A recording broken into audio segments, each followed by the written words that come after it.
Hello, and welcome to Portfolio Matters Weekly Markets Checklist, week 209, with Stuart Owen dialing in from Tokyo. But before we get into it, Stuart will read the disclaimer. Everything discussed during the Portfolio Matters podcast is for informational purposes only and should not be considered as investment advice. Listeners should be aware that we will be discussing securities that we own or have a financial interest in. Please do your own research or consult a professional investment advisor before making any decisions regarding topics mentioned on the show. And there's a full disclaimer at the end. Right, thank you, Stuart. Before we get going, a quick word about our cover photo this week. So that was a Boeing E-3 AWACS aircraft that was destroyed by the Iranians in a precision strike at the Prince Sultan Air Base in Saudi Arabia. Its replacement cost is about 700 million. Now, the point is that that is quite a long way from Iran, and it was a precision strike that can only have been possible with Russian satellite technology. So the Russians are clearly sharing targeting information with the Iranians. This conflict already has a truly international dimension. The Americans, for now, appear to be ignoring that. And on to the news. Well, chaos continues, and so we have lots of news. Let's start off with war news. So the US has deployed 4 to 5,000 Marines in the Gulf with another 2 to 3,000 paratroopers from the 82nd Airborne en route as Donald Trump continues to threaten to seize Karg Island in possibly the most well advertised military operation in history. The Nevada National Guard has also been sent to the Gulf. So, whatever Donald Trump says on TV about withdrawing and an end to the war within 2 or 3 weeks, he is currently sending more military assets there. And whenever he's done this before, he's used them. The US proposed a 15-point peace plan, which Iran rejected. They replied with a 5-point peace plan, which included the US paying reparations for all the damage they've caused. Both sides appear a long way apart. Although, as of Tuesday, the Iranian president, Masoud Pezeshkian, has stated he was willing to end the war, which I think contains no information whatsoever.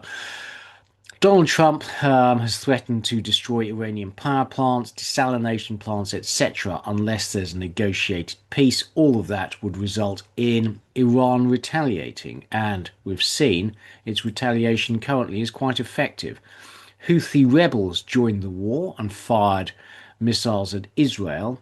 They could cause further chaos by attempting to close the Red Sea, but so far they haven't, thankfully, and chaos continues in that Iran has continued to hit infrastructure throughout the region.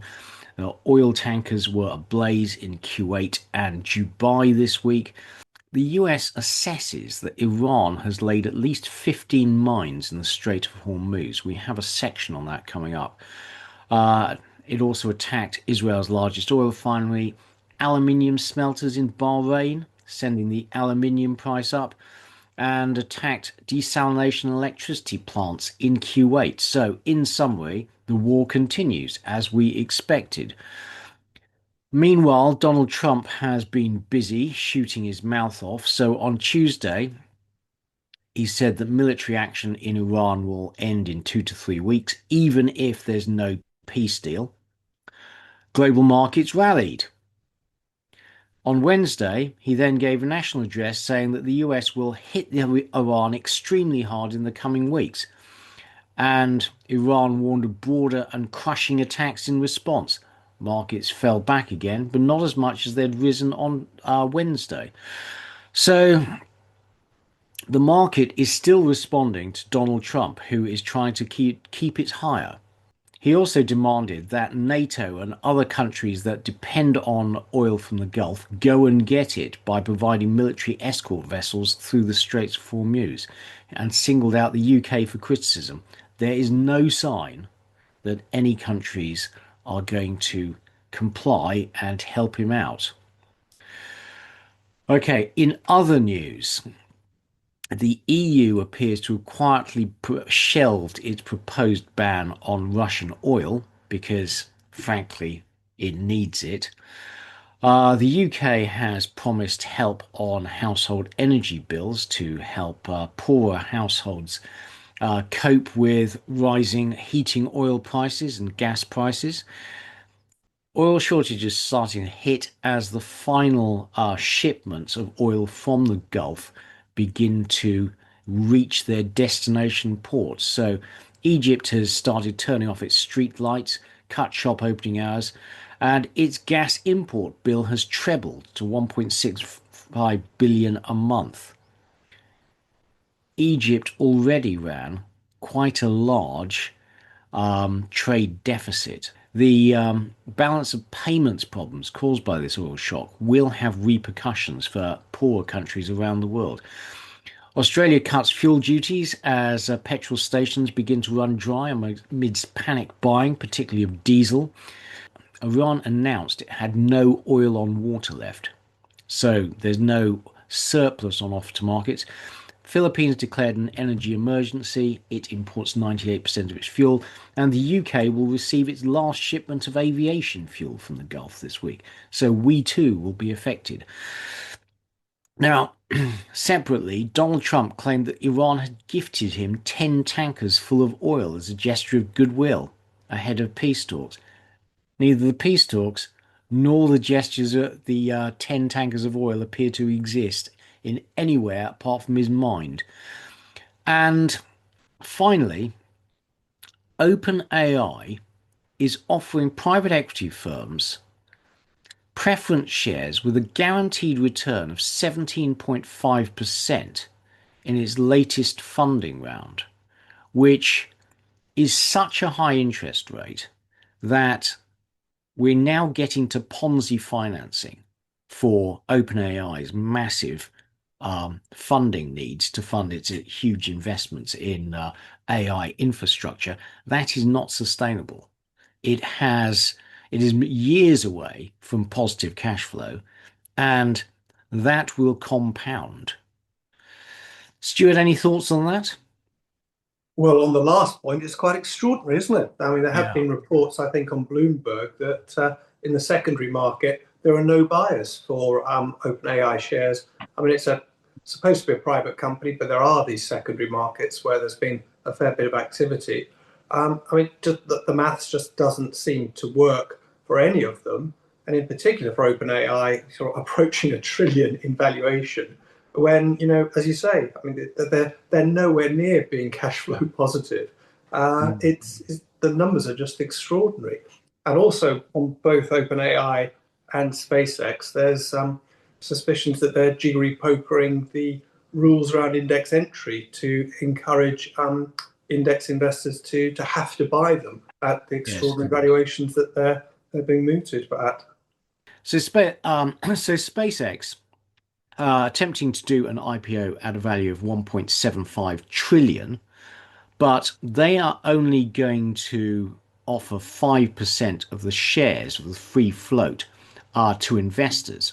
But they are attempting to persuade the Nasdaq that they should be treated as though they have 20% of the free float available. And that would mean that all the index funds would have to buy the 5% of SpaceX shares available as if there was 20%, therefore squeezing the share price higher.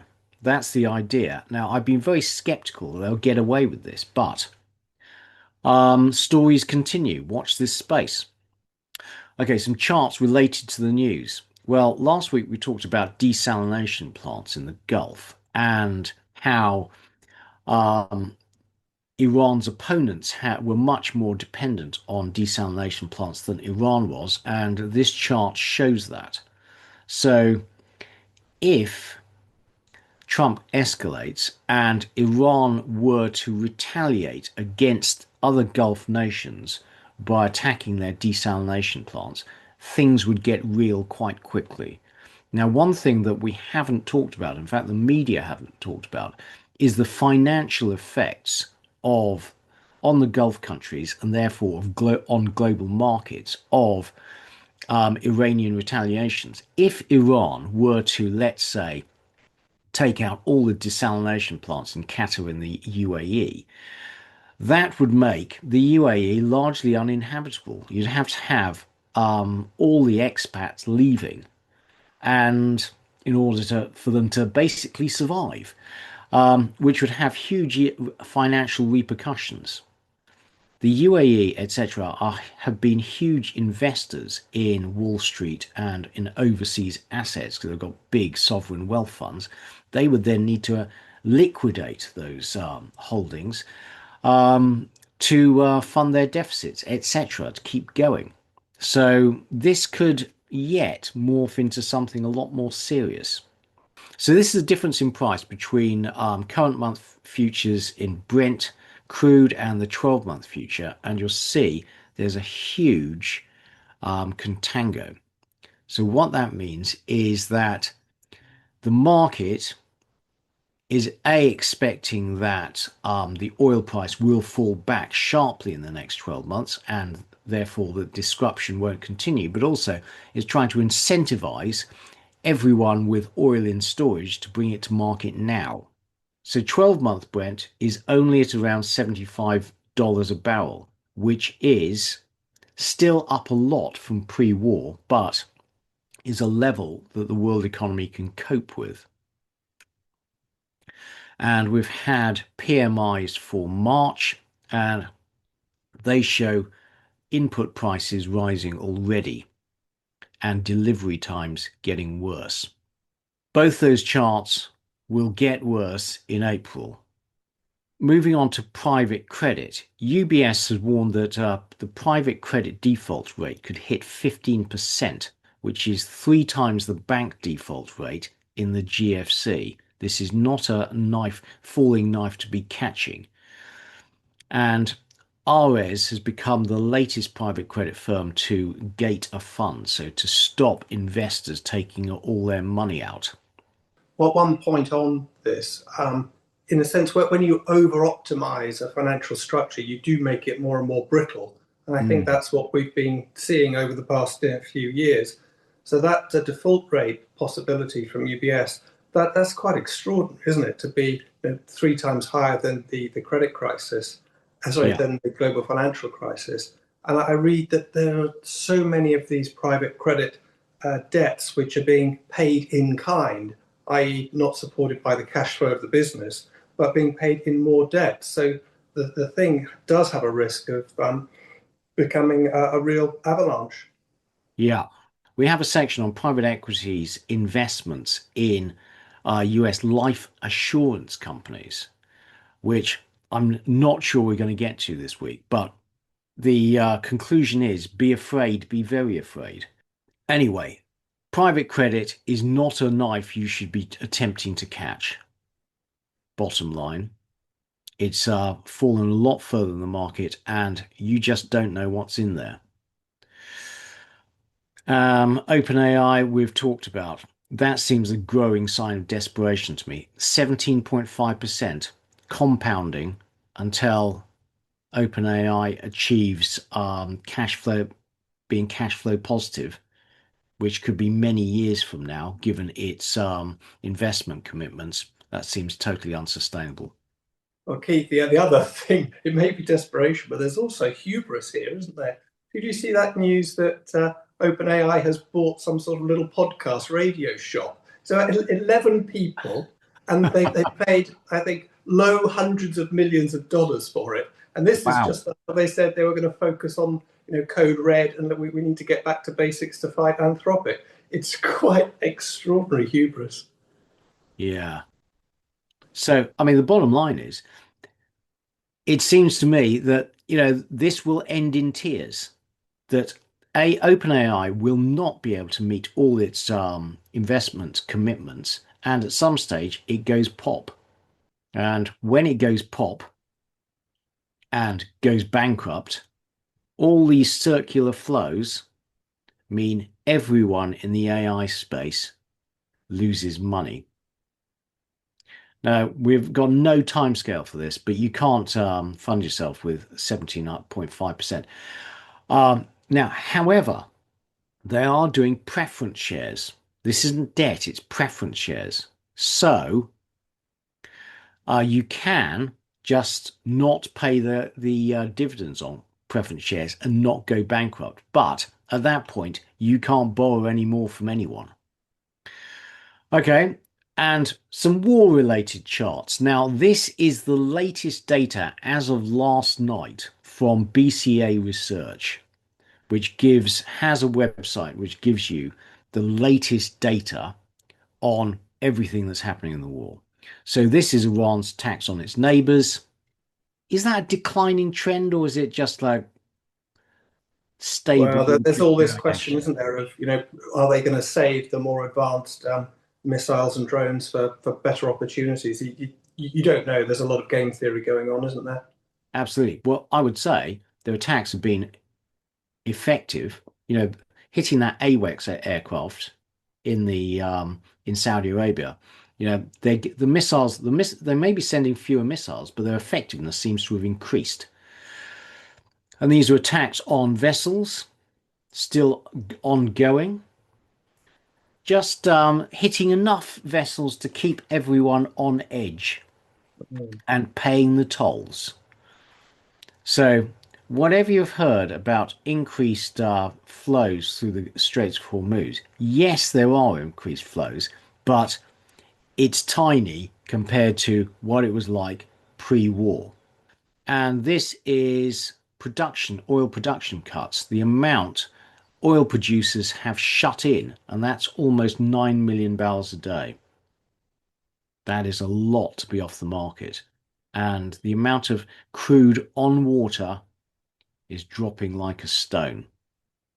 But crude spreads are normalizing. So this is the spread between Omani crude and Brent, which has collapsed, suggesting that Omani oil flows have normalized. And the bottom one is Dubai, and that has not, suggesting that the UAE is struggling to get its oil out. Everywhere, diesel is a problem. You will have noticed in the UK, the diesel price is about 30p above petrol prices. Even in the US, diesel prices have gone through the roof.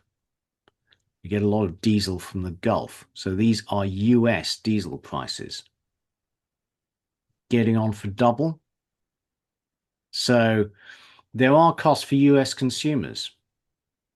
This is the European jet fuel crack spread, and that's the difference between um, jet fuel prices and crude oil prices per barrel of oil, and that's $130 a barrel. So you're talking about um, jet fuel at what, $240 a barrel currently? Hope you booked your summer holidays, and I hope the airline has enough fuel for them. Natural gas prices in the Far East, they've doubled. That's Japan, Korea at the top, and then at the bottom you have Europe. That's Dutch natural gas futures. This is the urea price.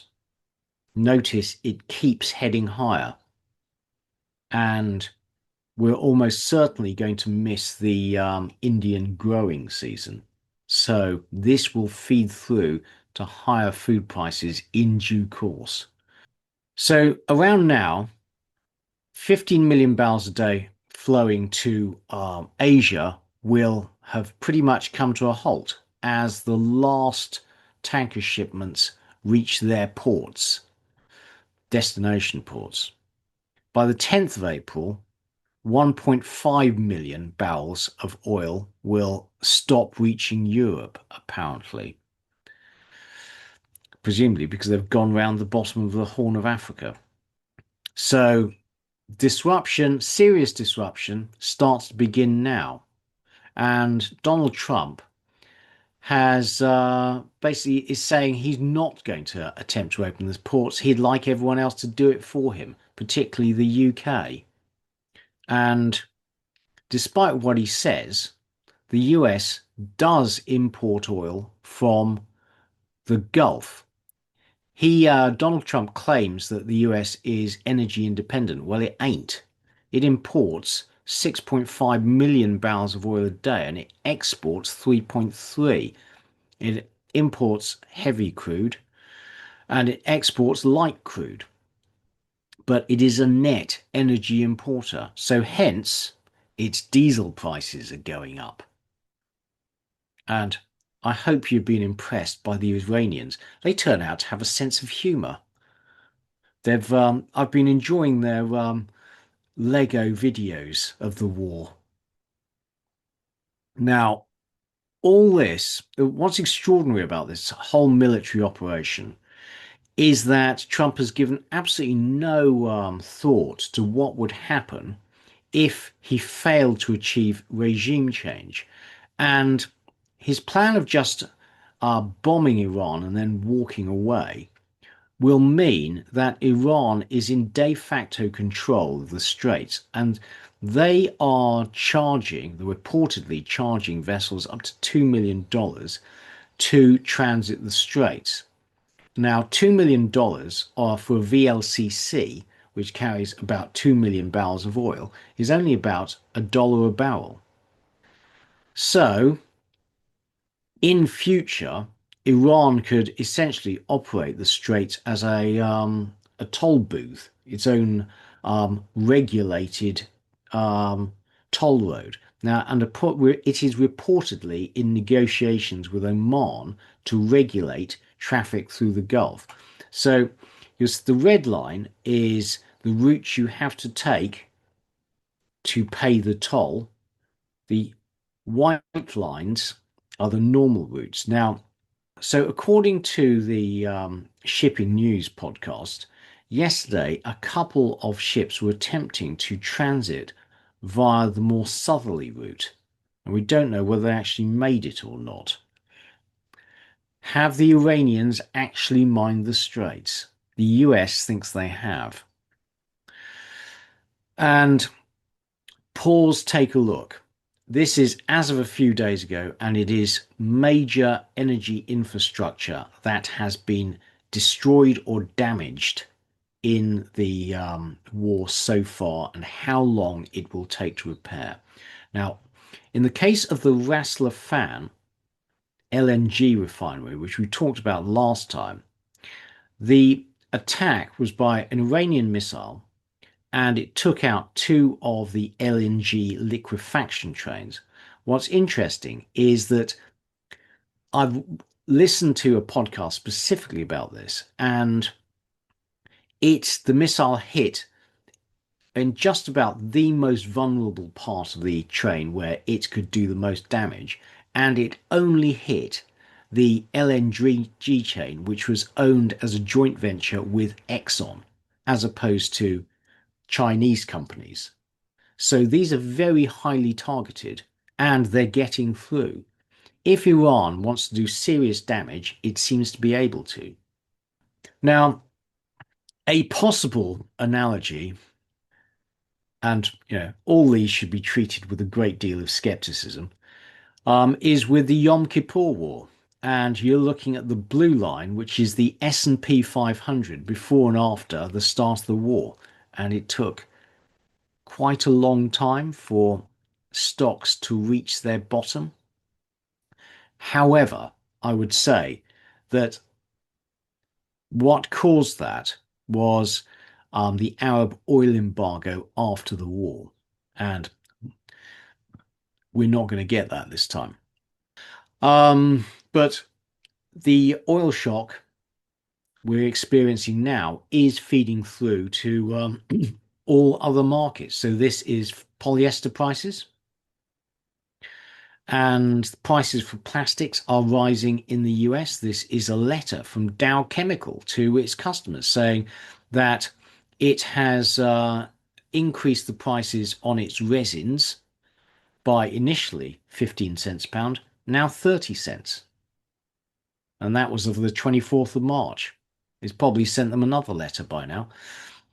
And you've all have seen this, but someone in the Trump administration is playing the markets astonishingly successfully. So this was before Trump's post about how he was going to walk away after 2 or 3 weeks.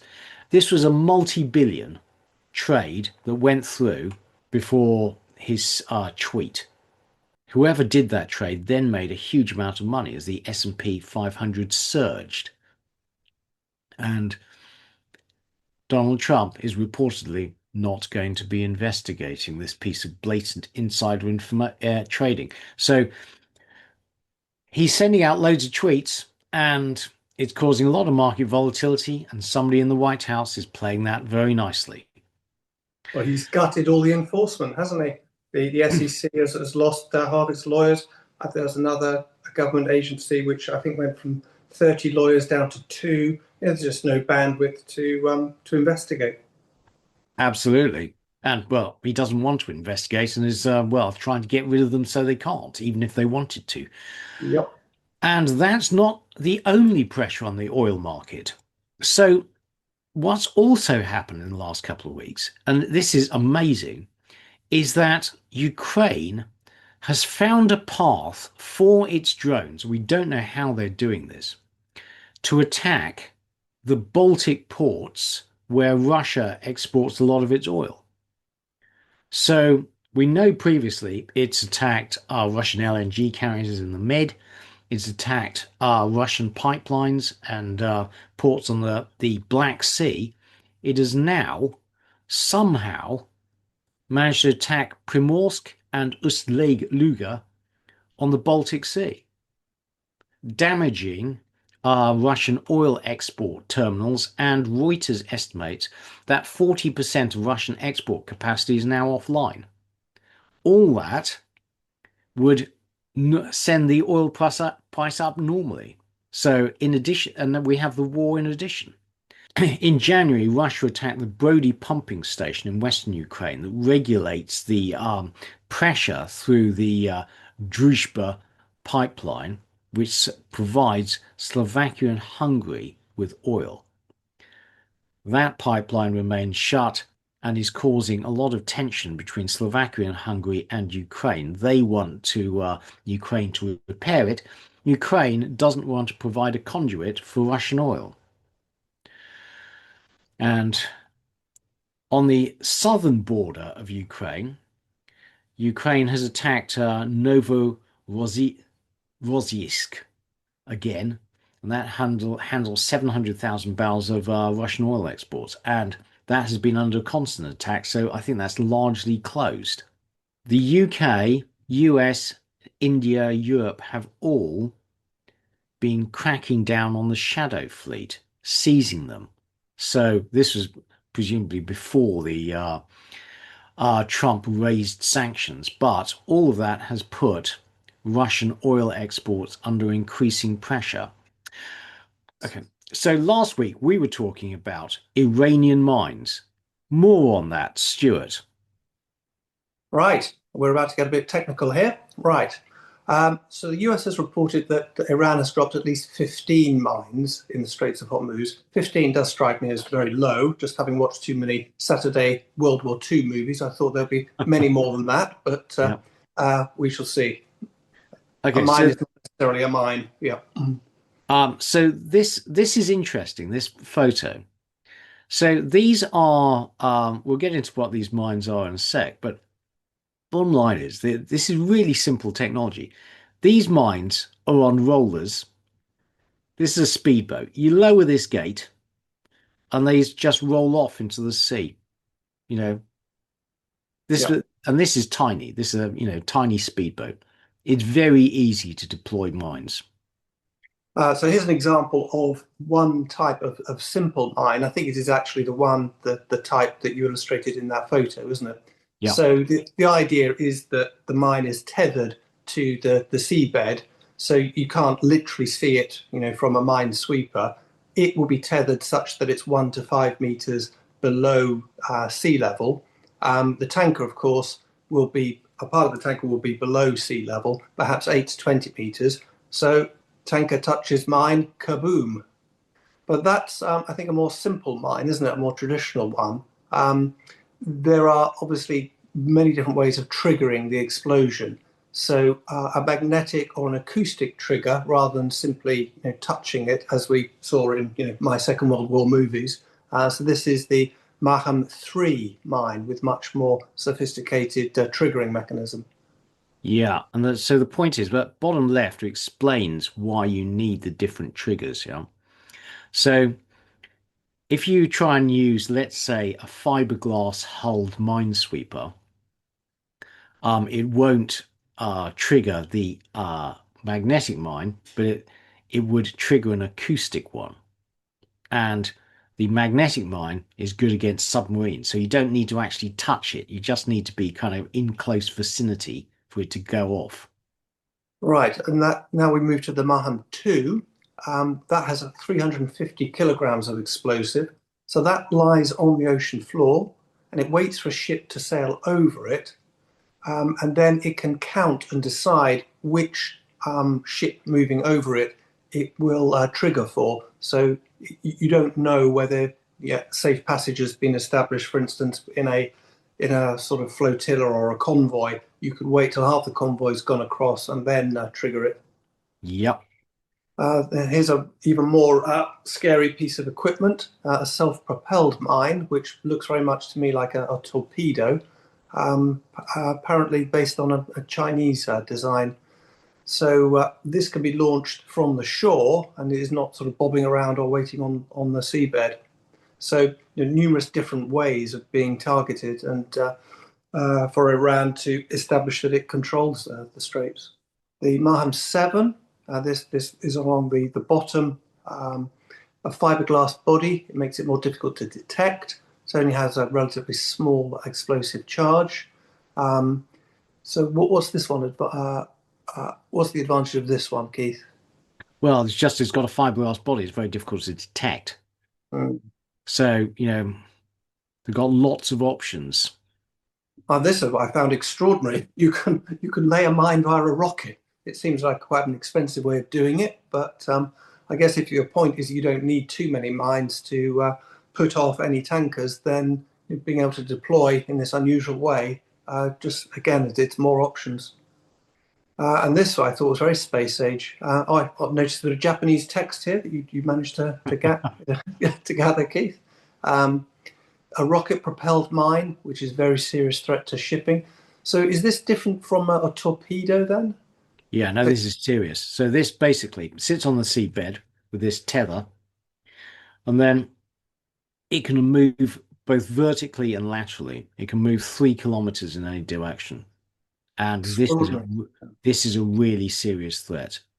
Um, but they are reported to have them. There have been no visual confirmation they actually have them. Well, I guess if you're an insurer, you don't care, do you? It's more of the possibility that Yeah. they may be there. And if those different types of mines were not enough, obviously there's missiles, there's these little speedboats, there's the drones, there's regular rockets. There's numerous ways that Iran can Mm. control traffic through the straits. So, bottom line, if Iran wants to close the straits, there's so many different ways that they could do so. And hence this idea that they'll create a toll booth with or without Oman. So bizarrely, that they may end up being a financial winner. I mean, they've still got an awful lot of damage to Yeah. repair, but yeah, like presumably this would be a toll that was paid by the buyers of that type of oil, which presumably are going to be Japan, China, Philippines, Thailand, Indonesia, etc. Well, yes, in theory, Stuart, but remember there are US sanctions on Iran. So China can successfully pay this toll. But if, let's say, a Japanese vessel were to, then it could end up with US sanctions unless that changes. So this has still caused a lot of disruption potentially.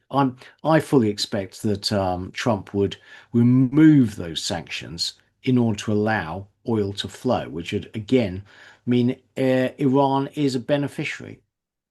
No, I suppose also it's such a global price, isn't it? That if Mm. someone's paying it like China and they're not buying oil elsewhere, that obviously the price equilibrates. No, that's true, but It's just the number of vessels that can successfully negotiate the toll is much smaller if it's only, Chinese vessels. Mm.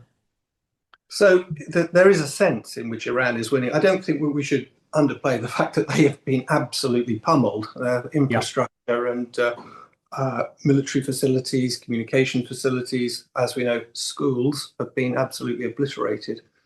But the sense in which Iran is winning is more that they haven't lost. Um, Yes. so Iranian oil exports are actually remained about 2 million barrels a day, and now they're obviously getting roughly double what they got before the war, more like 110 rather than 60. They are in control and have shown that they're in control of the straits.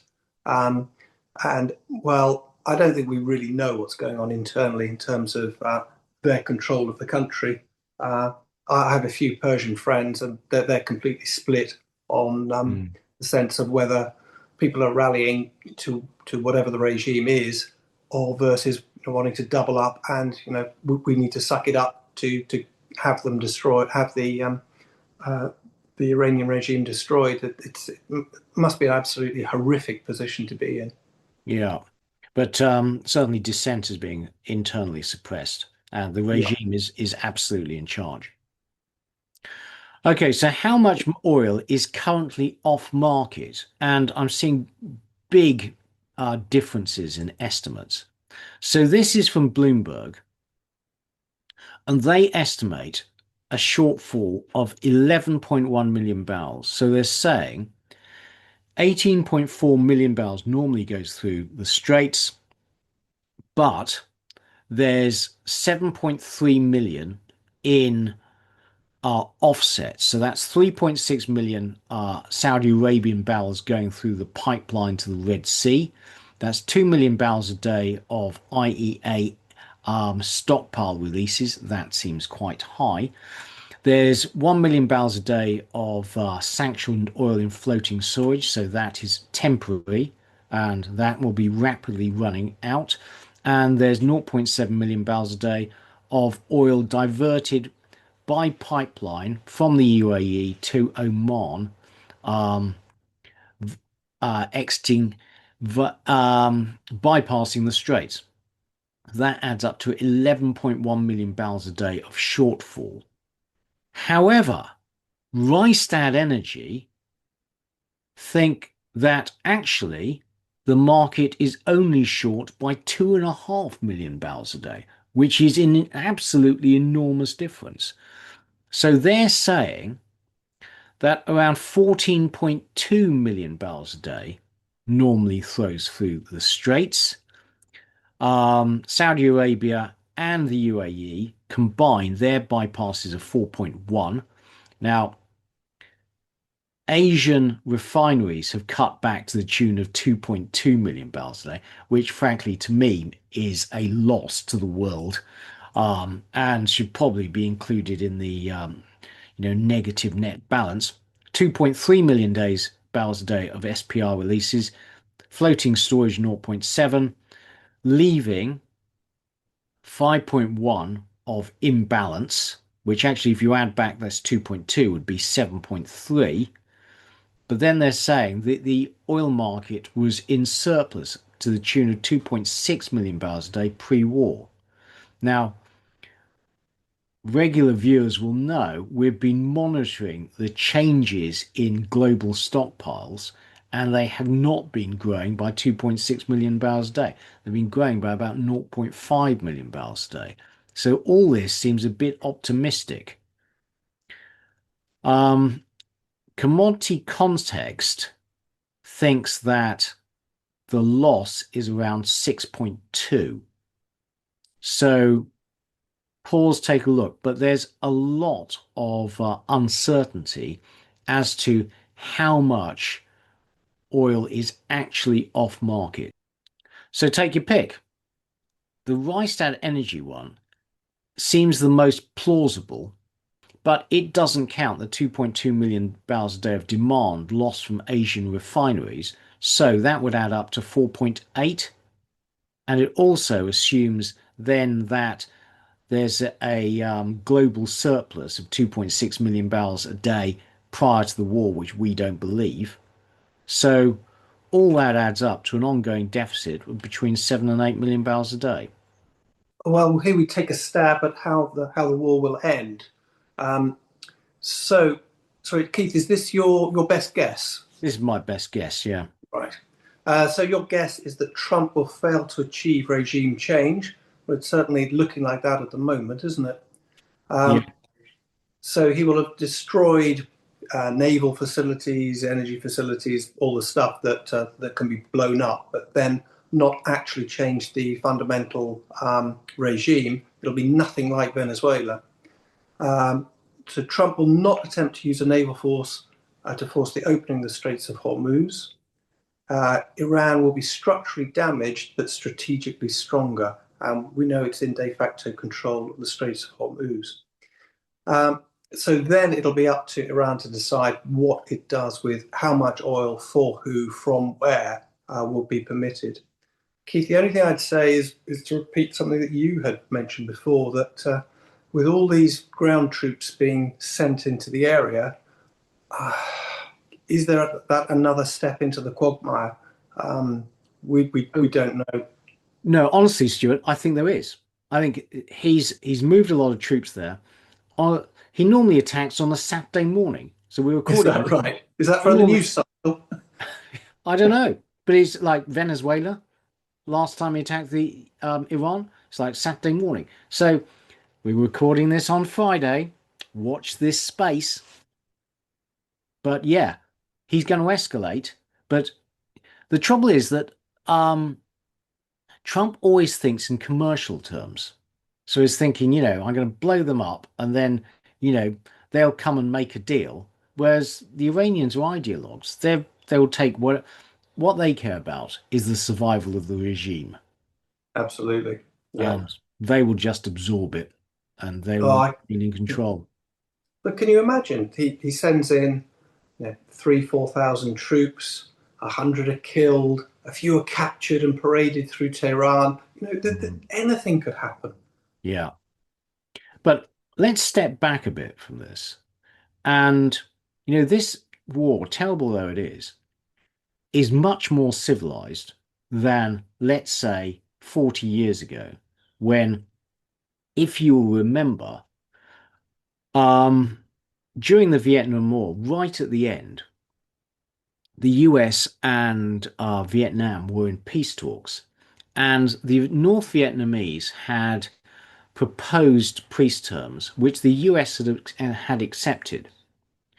But the South Vietnamese refused to sign up to the peace terms, even though the North Vietnamese had signed up. The South Vietnamese didn't, so they didn't have a deal.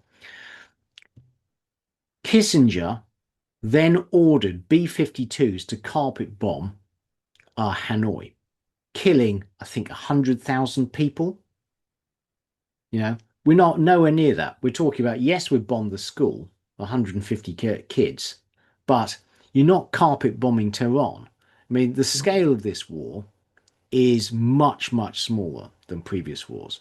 And the use of precision munitions mean that, human life, it doesn't seem like that from the headlines, but human life is much more valuable than it was 40 years ago. So we keep on covering this, but I've added a couple of things. Natural gas companies with assets outside the Middle East, particularly if you can export LNG into the Asian market. We have something on that coming up, hopefully, depending on how much time we've got.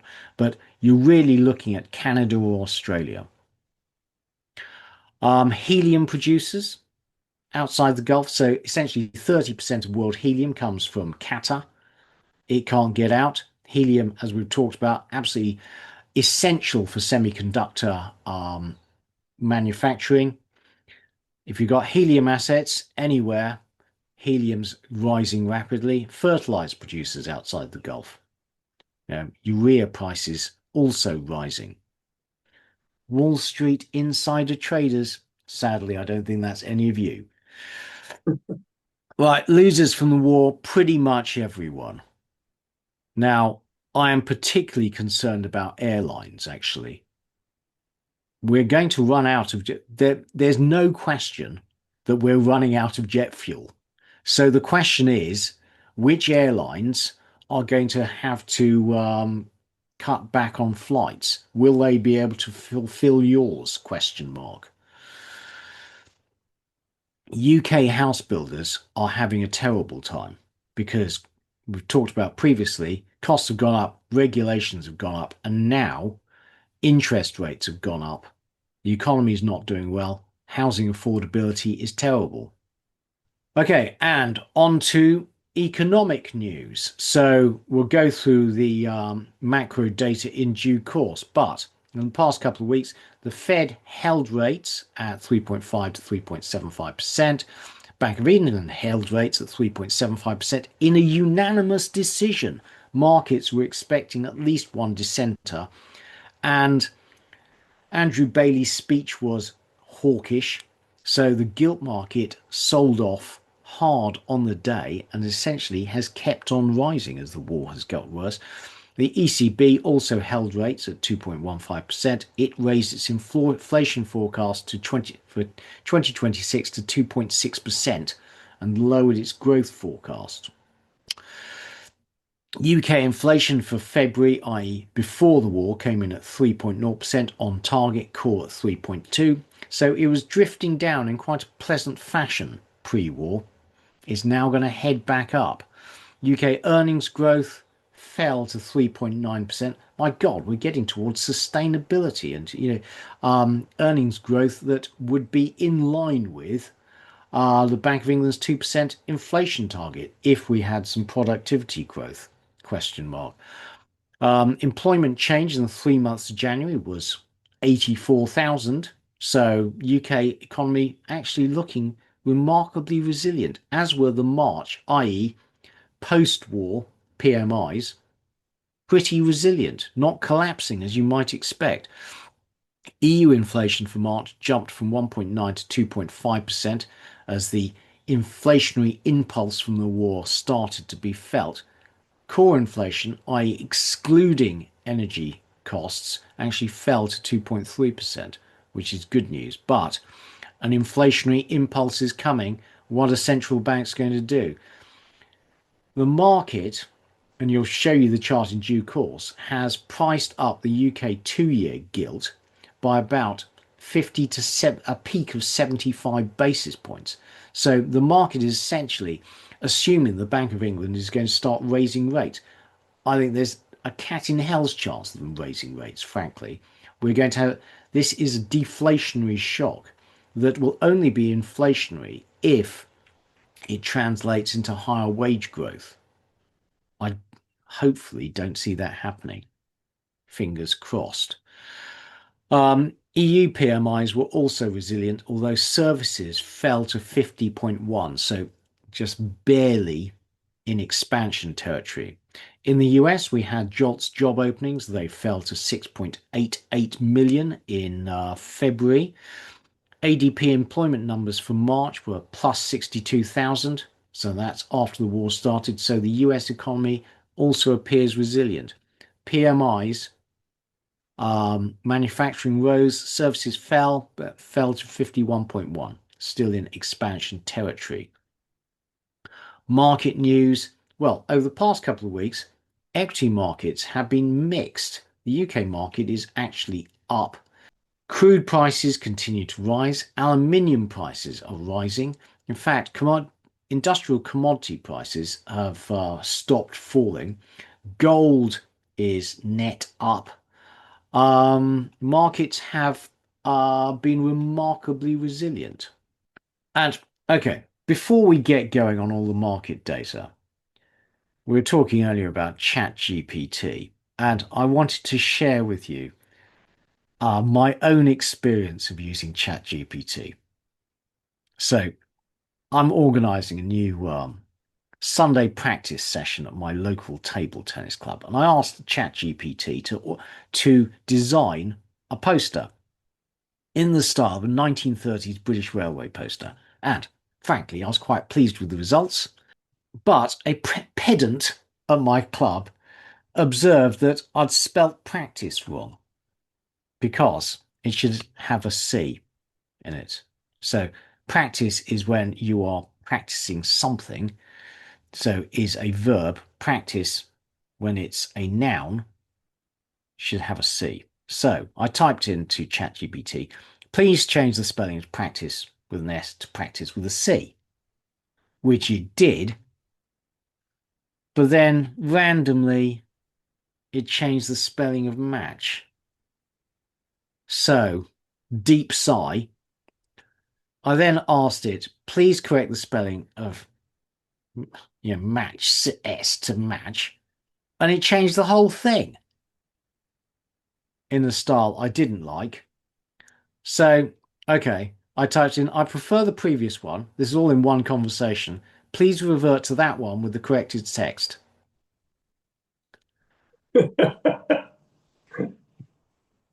We trust With the one this on the thing. left or the one on the right, Keith? Yeah. You know, what? My experience of using AI, yeah, it's just unreliable. I mean, and when I've been using ChatGPT and I've subscribed to ChatGPT to suggest, stocks and stuff like which Canadian oil companies, which Canadian gas companies will benefit from Canadian gas prices, converging on US ones, question mark. And it comes up with a list of stocks. And then I say, what is the dividend yield and PE ratio of these things? Just a kind of initial screen. And it said, one of them had a dividend yield of 11%, very good value, etc. Then went separately, looked up what the dividend yield of this thing was. It was 2.1%. You just can't trust it. So we'll Yeah. leave it there. Right. On to, Keith, just another little AI story. I'm a bit more positive on these things than you are, but I actually got the different AI engines to produce a tax estimate for me. So I did it with ChatGPT, Gemini, Claude, and Grok. And wow. in 3 out of 4 cases, it came to within 100 quid of each other. So I thought, aha, that's fine. I can believe that. But in the different scenarios I ran, there was always one which was a wild outlier. So these Yeah. things can be useful, but handle with care. Yes, I think that's absolutely right. Handle with care. On to equities, Stuart. Right. Well, as Keith said, I think equity markets have held up much better than you might have thought if you knew what was going to happen. So the overall world index on the week was down just by 0.6%, and for year to date is down only 2.1%. Sorry, As Stuart. Keith said, Sorry, I should say this is the last 2 weeks since we last reported. yeah, yeah, I think people have got used to that cadence, Yeah. haven't they? The all share is actually up a bit for both the past fortnight and year to date. So more significantly, the Russell 2000 has bounced a bit, up 2% over the past fortnight. None of these numbers are really that big. I'm pleased to Yeah. see Bitcoin continues to deflate. How much more? How much? What? $67,000 still to go. Um, Yeah. Yes, exactly. That's uh, my thought as well. Yeah, and I think interestingly, VIX at the bottom, down a bit on the week, and I mean it is actually up a lot for the year, but it's not really in the stratospheric levels that you might have thought, given the damage and dislocation that's happening from energy markets. Yeah, I mean the relative outperformance of the all share is interesting, and I think that's because we have such a preponderance of global oil producers and mining companies. Yeah, It's yeah. not at all a reflection of the UK economy. It's a Oh fact. goodness, no, no. Yeah, And there's a whole load of consumer staples in there and pharma companies. It's very much old economy, isn't it? yeah. But what this tells me, frankly, is that the bull market is very much on. It basically wants to rise. As soon as the straits were open, I think it was back to the races again. For whatever reason. Yeah. We'll talk more about this later. Right, so here is the all world index. So we can see, it did have a very strong start to the year, came off, and has actually bounced back a bit. Hence why year to date down just 2%. Yeah, amazing. Here is the all shares. We said, old economy stuff has bounced back quite a bit, up 4% for the year. Euro Stock 600, more muted version of the UK, but it's the same story, not half as bad as you might have thought. Yeah. The thing is, the on Trump's tweet that he was going to call an end to the war in 3 weeks, everything rose. And then, now he's moving lots of troops to the Gulf and saying he's going to bomb the hell out of them.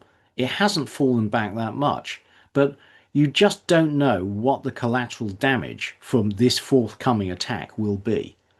Well, I think US, that there is a non. We can't put percentages on this, and there's a real danger of being armchair generals. But if he does send ground troops, Karg Island, I was reading something that he has got that place on his mind. He wrote, I think he took out an advert in New York Times in the early '80s saying, we need to attack Karg Island. It's in his mind from the 1970s and '80s. They attack that. Iran starts attacking desalination plants. The UAE thinks, my goodness, we've got nothing to lose. We need to topple the regime. They chip in whatever they can. You could see a conflagration here, and yeah, markets are paying no attention. And I'd also say that in Southeast Asia, that the pain is much more than we're really feeling yet. yes, And the absolutely. the potential for, I can't go as far as to say a revolution, but huge social disturbance. I don't think we're quite seeing it, but I think the potential's there. Well, last week I was talking about the Iranian hostage crisis of the late 70s, and I sort of slightly garbled it. But my point was that when Iran seized all these hostages, the US, entered into negotiations, and all those negotiations failed because the US essentially didn't realize they were, assuming that the Iranians were, you know, economically rational, politically rational, and that what they failed to realize is the Iranians had their own agenda. So Well, they, it was a revolution. It really was changing the yeah, whole political structure. exactly. So they held the hostages for 444 days, much longer than anyone expected. And I kind of feel this could be the same, that, the Iranians now have an incentive, a political incentive, to show that they're in charge of the Straits and that they have been, survived this onslaught and then, will emerge intact and as the regional hegemon. I would expect them to be, prolonging this. Yeah. Right, S&P 500 down 4% for the year, in contrast to the UK being up 4%. This extraordinary chart, it does look very much like sort of rolling over, doesn't it? It does, but, not Mm. much. Yeah. Nasdaq, a little bit more pronounced version of the same thing. Now, if ChatGPT were to fail, then how much of the AI related bubble goes pop? Stuart, Russell 2000, a little bit more robust than the large cap indices, so up 2% for the year. yeah, but this is quite important actually because that suggests that underlying the market is quite confident about the strength of the US economy. Yeah, so a slight detour on American small cap, but I follow various value investment commentaries, and they often point out that the Russell 2000 is chock full of loss-making companies, Mm. old pharma, biotech things. But they pointed out that there's a different small cap index which specifically excludes loss makers. I Oh, can't remember the name of it, but there are ETFs on a totally different American small cap benchmark, which excludes the sort of the dross that can be in Russell 2000. well, the thing is, Stuart, I really question whether that's the dross.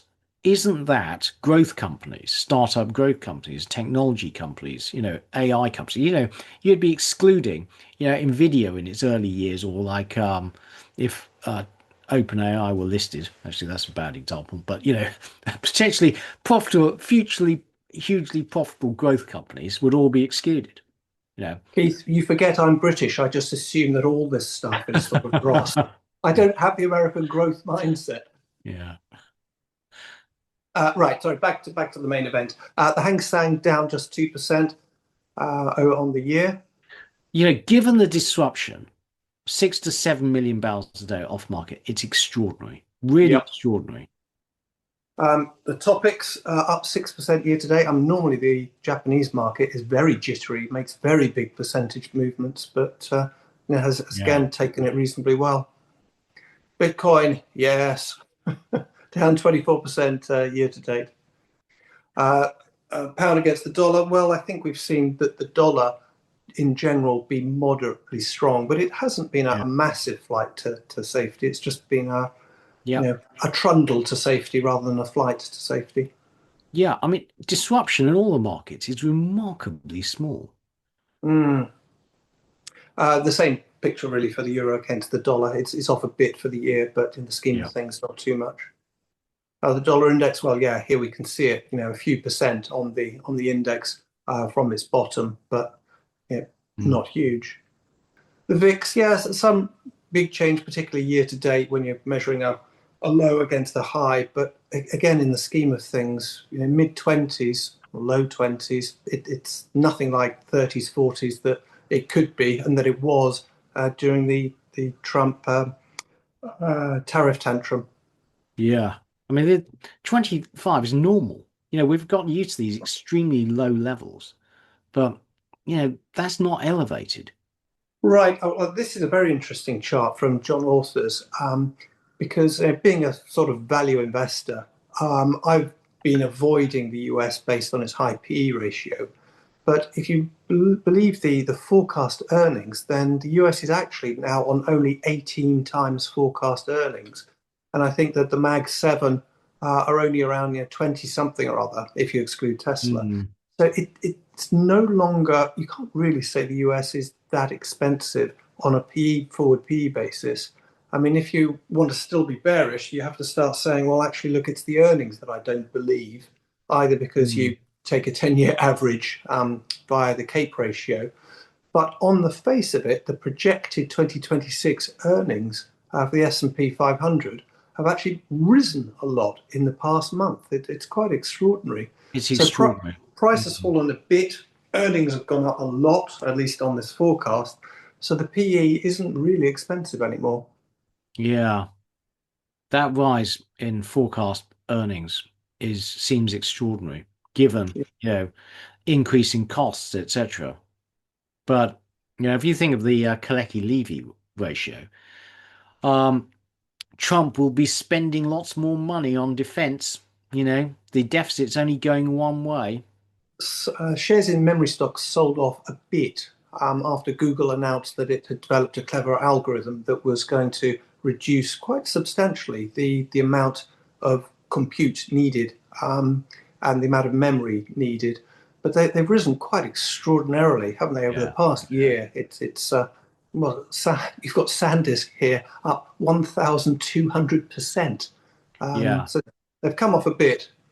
Yeah. Well, I saw the headline which said, memory shares down 20%. And then, I expanded the graph a bit. I thought, yeah, okay, Mm. down a bit, 20%, but they've Well, right. Okay, here's a more structural chart. I think we've seen different versions of this, we but have. in the red line is an inverted scale where the lower the number, the higher percentage allocation to equities that American households have. And the sort of bluish line is the returns on the market. So the point is that when there's a very high allocation to equities, that's a top. Equities are going to perform poorly in the future. Now, I think of this as being a function of market growth and valuation change, which, say you had 50% of your portfolio in equities, 50% in cash, the very fact that equities go up pushes your allocation to equities up. So I Mm. think it's partly a reflection of valuation expansion. That's true. That is true. But then the point is that over the next 10 years, there's some reversion to mean. Yeah, And, exactly. you know, this chart scares the hell out of me. But, the point is you have to be nimble. It's like currently we appear to be in a bull market. And, I've been worried about this chart for a long time, but it keeps on rising, as Stuart says, as the market rises. So the proportion of wealth held in equities can also continues to rise, but it can't go on forever. At some stage, you're going to have some reversion to the mean. But I agree. I mean, like you, if I've looked at, say, the CAPE ratio and measures like this, they've pointed for a long time to be out of US equities, and it's been wrong, wrong, wrong. Yeah. Fund managers remain heavily underweight energy stocks. I wonder when the last data point on this was. But I also wonder, well, look, if US equity managers aren't owning them, who does own them? I mean, who's got the shares that they sold? Hmm. Oh, you've got it. Yeah. Right. I've got loads of oil. So, Well, you know, that's a rough balance, isn't it, Keith, with your yeah. portfolio? Actually, you know what? It has been the last couple of weeks, it's done almost nothing because Hmm. actually oil stocks have gone not ceased going up. And on the days when oil stocks fall, the rest of the portfolio goes up and vice versa. So it's Oh, like right. I've been remarkably kind of steady, but I'm now looking to take profits.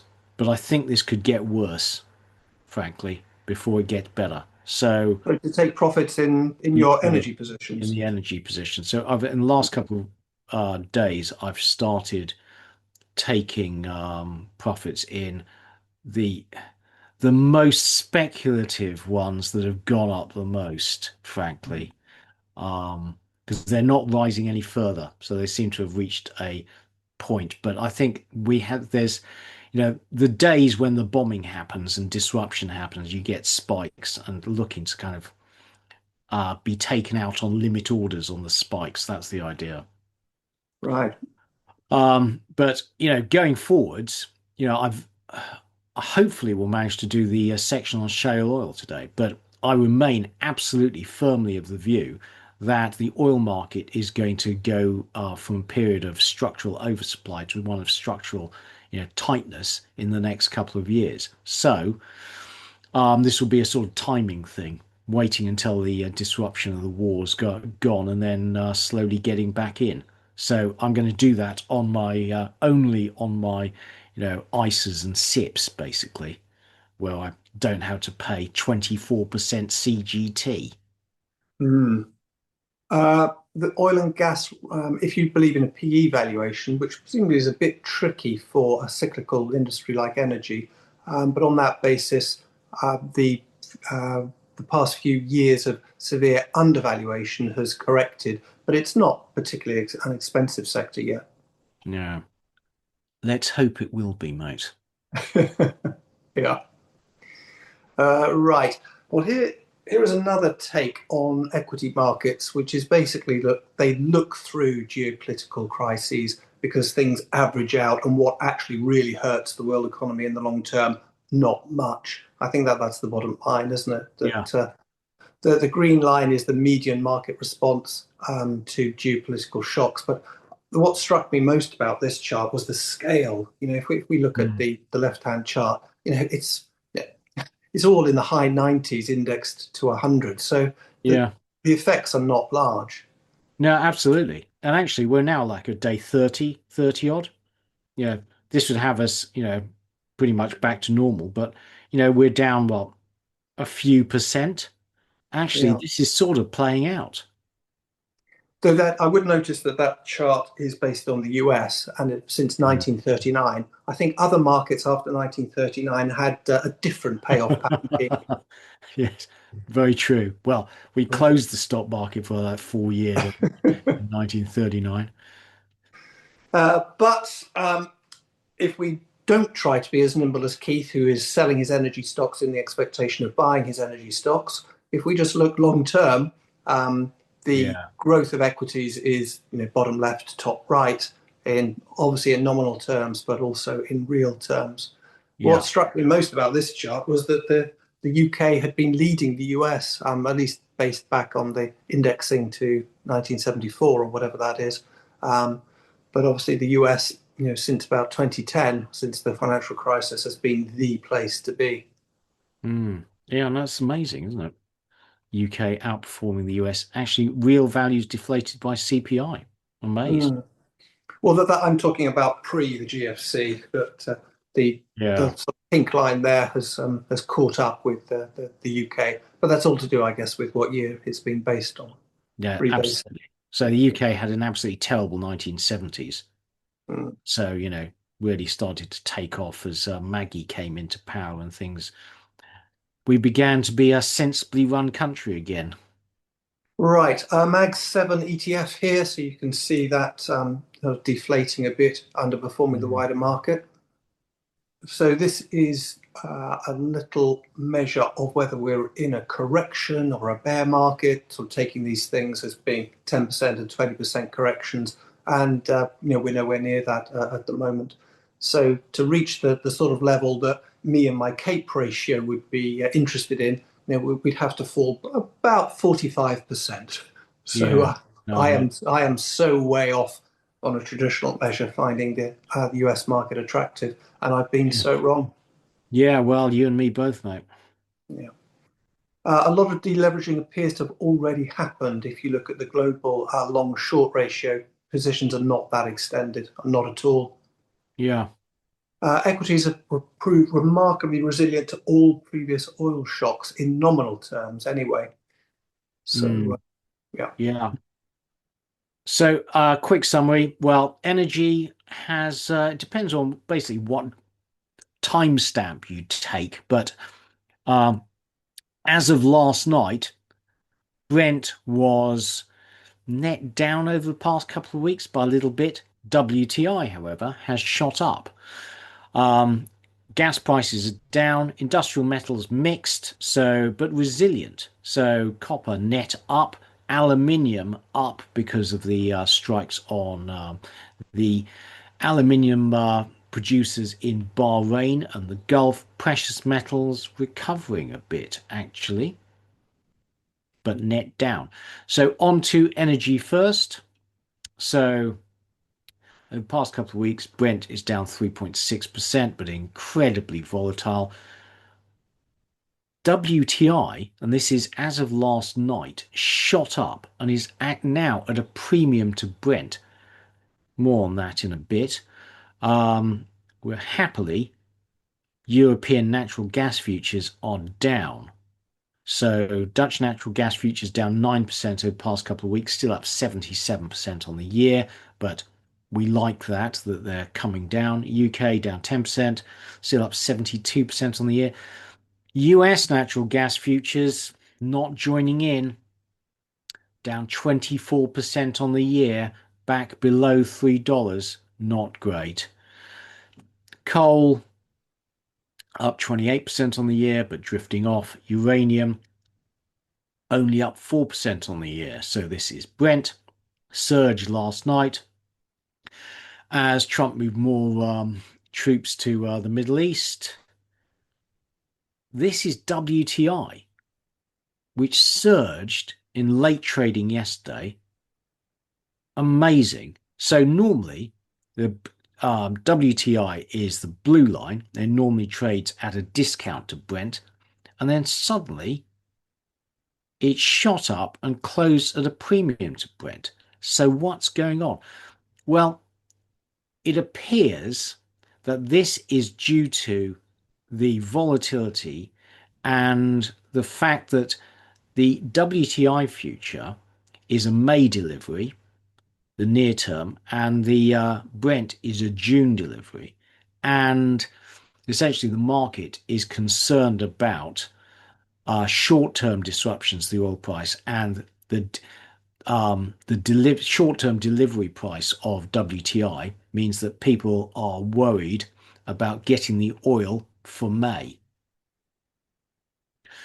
Some numbers specific to the oil market. Well, we haven't had global oil inventories for March yet. That's going to take another few weeks. But over the past couple of weeks, inventory levels in the US actually rose. Extraordinary. Crude production in the US has been broadly flat, down 11,000 barrels a day over the past couple of weeks, but still down 170,000 barrels year to date. Reminder, you put a drill into operation in the Permian now, it's going to take you 11 months roughly before you get any oil out of that new well. So there is a lag. Baker Hughes rig count, we have seen no reaction from the shale drillers. They are not putting more rigs to work. Okay, lots of charts related to the oil. So previously we showed 9.5 million barrels shut in. Well, Roy Johnson of Commodity Concepts estimates it's 6.5 million barrels. There's a lot of uncertainty, lots of different numbers. Another dodgy historical chart analogy, but the yellow line is 1990. The blue line is now. Actually, it's shot up in the last few days, but this could get a lot worse before it gets better. Returning to the long-term balance, this is conventional volumes of oil discovered, and you'll see it's been collapsing. And so hence, I think, as shale oil production begins to peak and then fall, we are going to enter a period of structural undersupply over the next 5 years. So, watch this space. I think oil, where it's spiked up now, it will undoubtedly come back down when the war is over. But in 2 years' time, I think we'll be back to where we are now, frankly, at about, $80 to $100 a barrel. The EIA is assuming that when all this is over, that the oil market returns to oversupply and you get inventory builds, growing world production. They're forecasting that global supply will grow by 0.7 million barrels a day this year and 2.6 million next year, which seems extraordinarily high.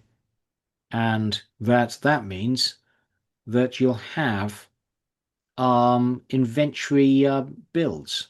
Now, we have been following their actual data they've been reporting on global inventories, and we think they've been growing by 0.5 million barrels a day, which is far from the 3.6 that have been forecast. And actually, they keep on revising the total stock down, so it's questionable whether it's growing at all. And so they're forecasting inventory builds. Moving on to natural gas, well, thankfully down from peak, despite the fact that flows from Qatar have halted. So thankfully the EU gets its LNG from mainly the US, but also Russia. UK, the same. That's good news. US natural gas futures down. The US has got basically, you can model it as essentially having an infinite supply of natural gas. And natural gas supply in the US is forecast to keep on rising in the next few years, with broad-based growth from the Permian, Appalachia, and yes, LNG capacity is growing, but clearly not fast enough. We're here, and it's grown a lot, one hell of a lot in the past 10 years, but not enough to tighten the market. Keith, just one point on that. I'm invested in a UK listed ETF that's sort of got an exposure to this LNG story. There used to be companies called Master Limited Partnerships. They've mainly changed to regular companies now. They're basically pipelines of oil and gas, and they charge, in effect, a toll, but they've no real sensitivity to the gas price or the oil price. They're just infrastructure. They're midstream. They're not really producers, consumers, and it's a very steady Eddie type of exposure where you get a toll on this growth. Yeah. And they're reasonably low risk in the sense of, you only build a pipeline when you've got both ends of it secured, the supply Mm. and the sale. So you typically have companies with contracts that have PPI escalators into their revenue contracts, and so these things, they've got reasonable sort of mid-single digit yields, growing again at sort of 5 to 7% a year. And to the actuarially minded, five Mm. 6% yield growing at 5 to 6% a year is quite Yeah. a nice package. And as I say, Absolutely. there is a London listed ETF that gives exposure to those pipeline companies. So I actually dabbled a bit in US natural gas stocks over the past couple of weeks. I thought as the cat are going offline and two of its liquefaction trains will be offline for a couple of 5 years apparently. And Asia needing more LNG. I thought, well, actually, maybe the US natural gas market will tighten, so I bought some small positions in a few US natural gas companies. And then I was having this conversation with my US fund manager friend. He was talking to me about the Utica shale basin. So if we go back to this chart, Appalachia. So underneath the Appalachian shale is another shale called the Utica. And underneath that is the Mount Pleasant shale. And, these have been exploited for a few years now. But I went and did some work on this. And essentially, you can you can keep producing for the next 100 years. There's just so much gas there. And I thought, no matter what they do, they're never going to move the price of natural gas in the US. And so they went down. You've seen the natural gas price in the US has gone back down below $3. And I thought, actually, I'm wrong on this. I'll sell them. So I did, took my losses. We have, hopefully, we'll get to do that section on the Utica in a bit. This is coal down from its peak, but well up from start of the year. Essentially, in Asia, how are you going to run your power plants? Not getting gas, so they're turning to coal, sadly. And uranium, you know, I saw Rick Rule was saying you should, why are you buying gold? Uranium's going to go to the moon. So, Richard has been going on about that for years. Let's see. I've actually got the Uranium Royalty Corporation, so I hope he's right. Industrial metals, Stuart. Right. So what have we got here?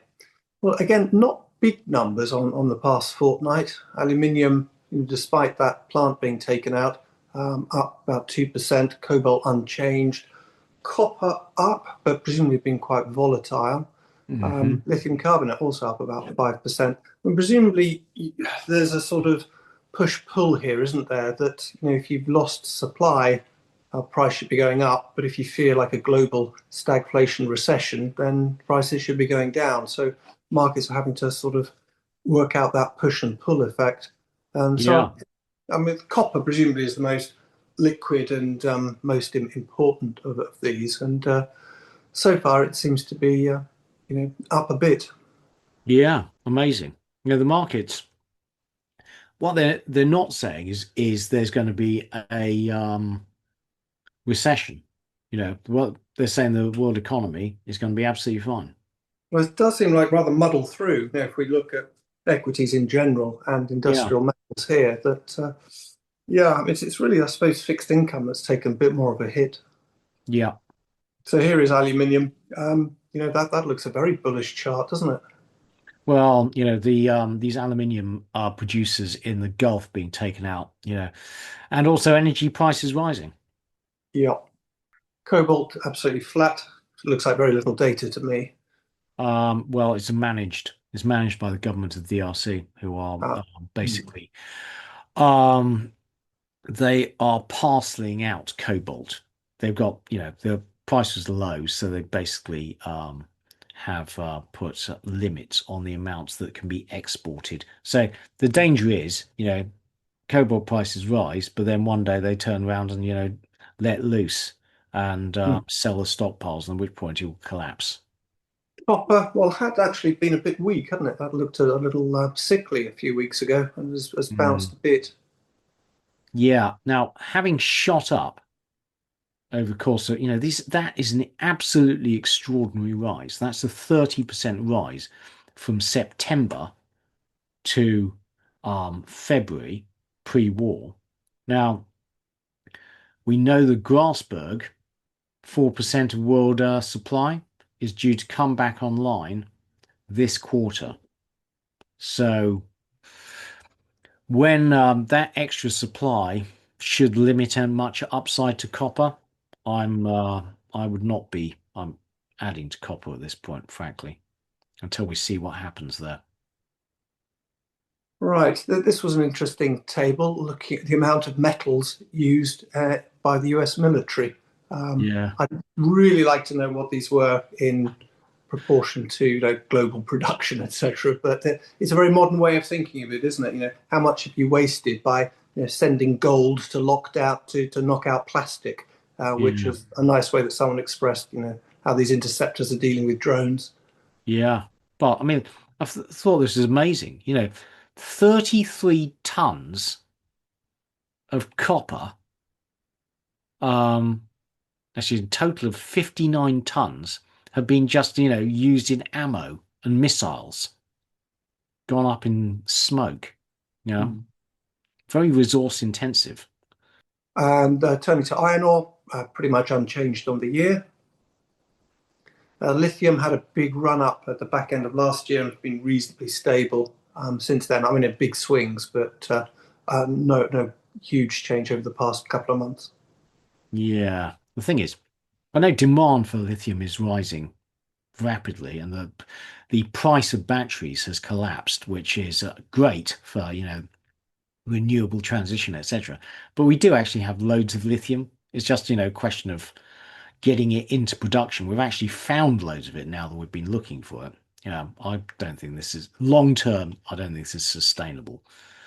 Neodymium has come off after a run up again last autumn and over the beginning of the new year. Nickel, well, a big push up at the back end of November, December, which is now sort of dribbling off.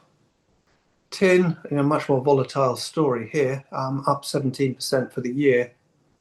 Mm, yeah, I think that we're structurally short tin. I think tin to the moon, personally. I've got some tin, which is not to my alpha min is not to the moon, sadly. It's come off a lot during the war, but medium term, it's the world's biggest tin mine in the DRC. So I was wondering whether to buy more or not, and I've held off so far.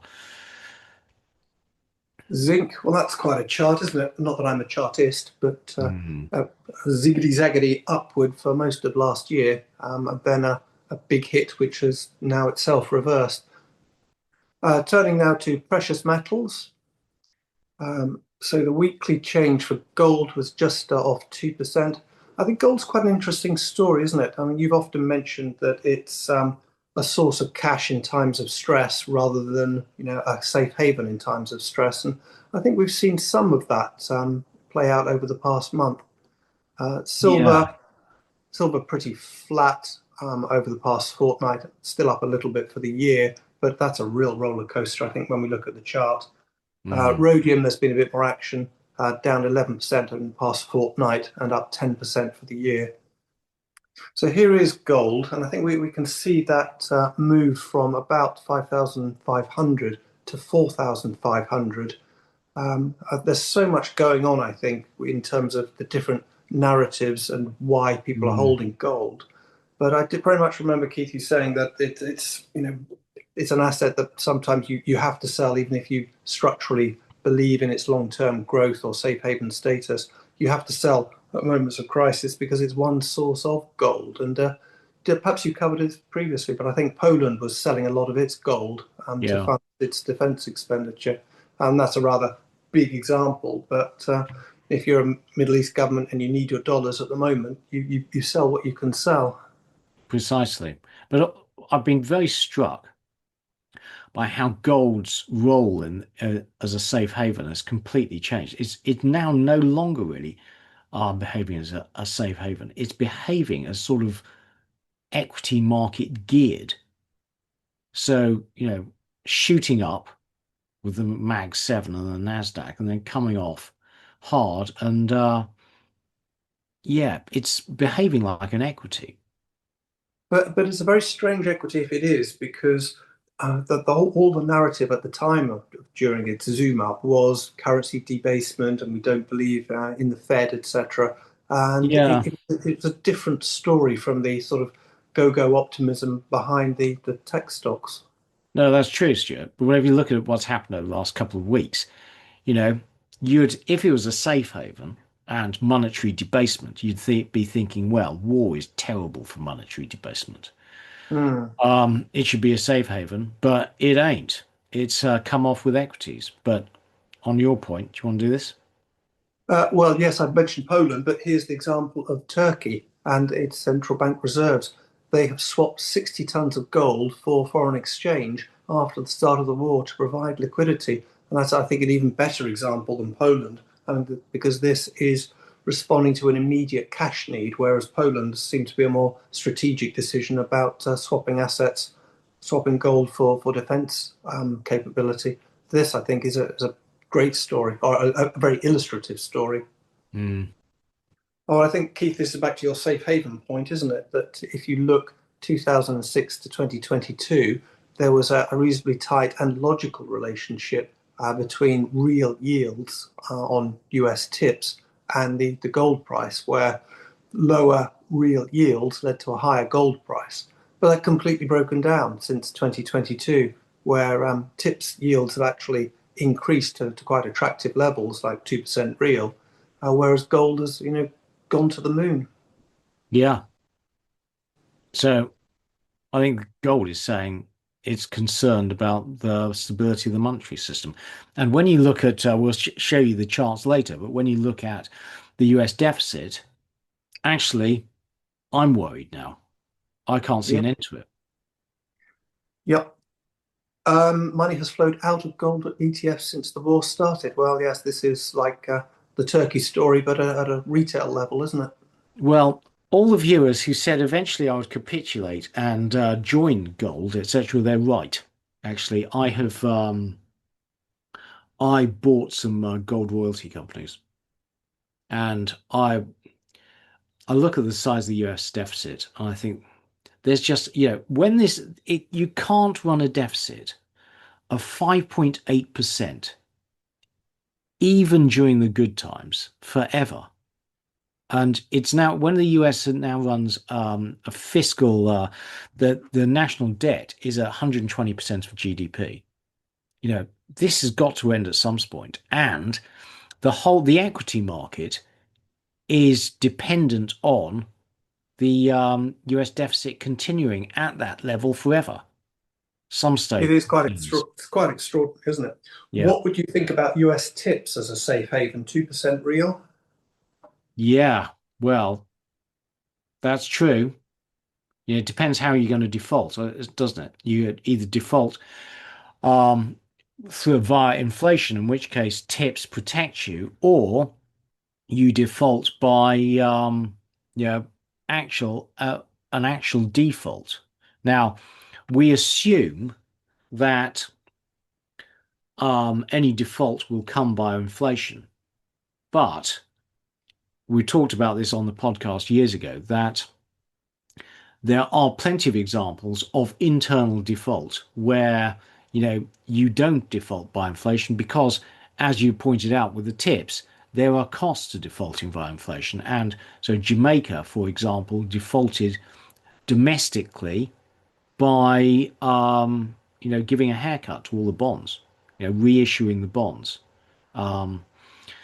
So that could be what happens. There is an actual structured default. You don't go from 100 to 0, but you go from 100 to 70. You know. So I'm not sure that if you get to a crisis, that tips protect you.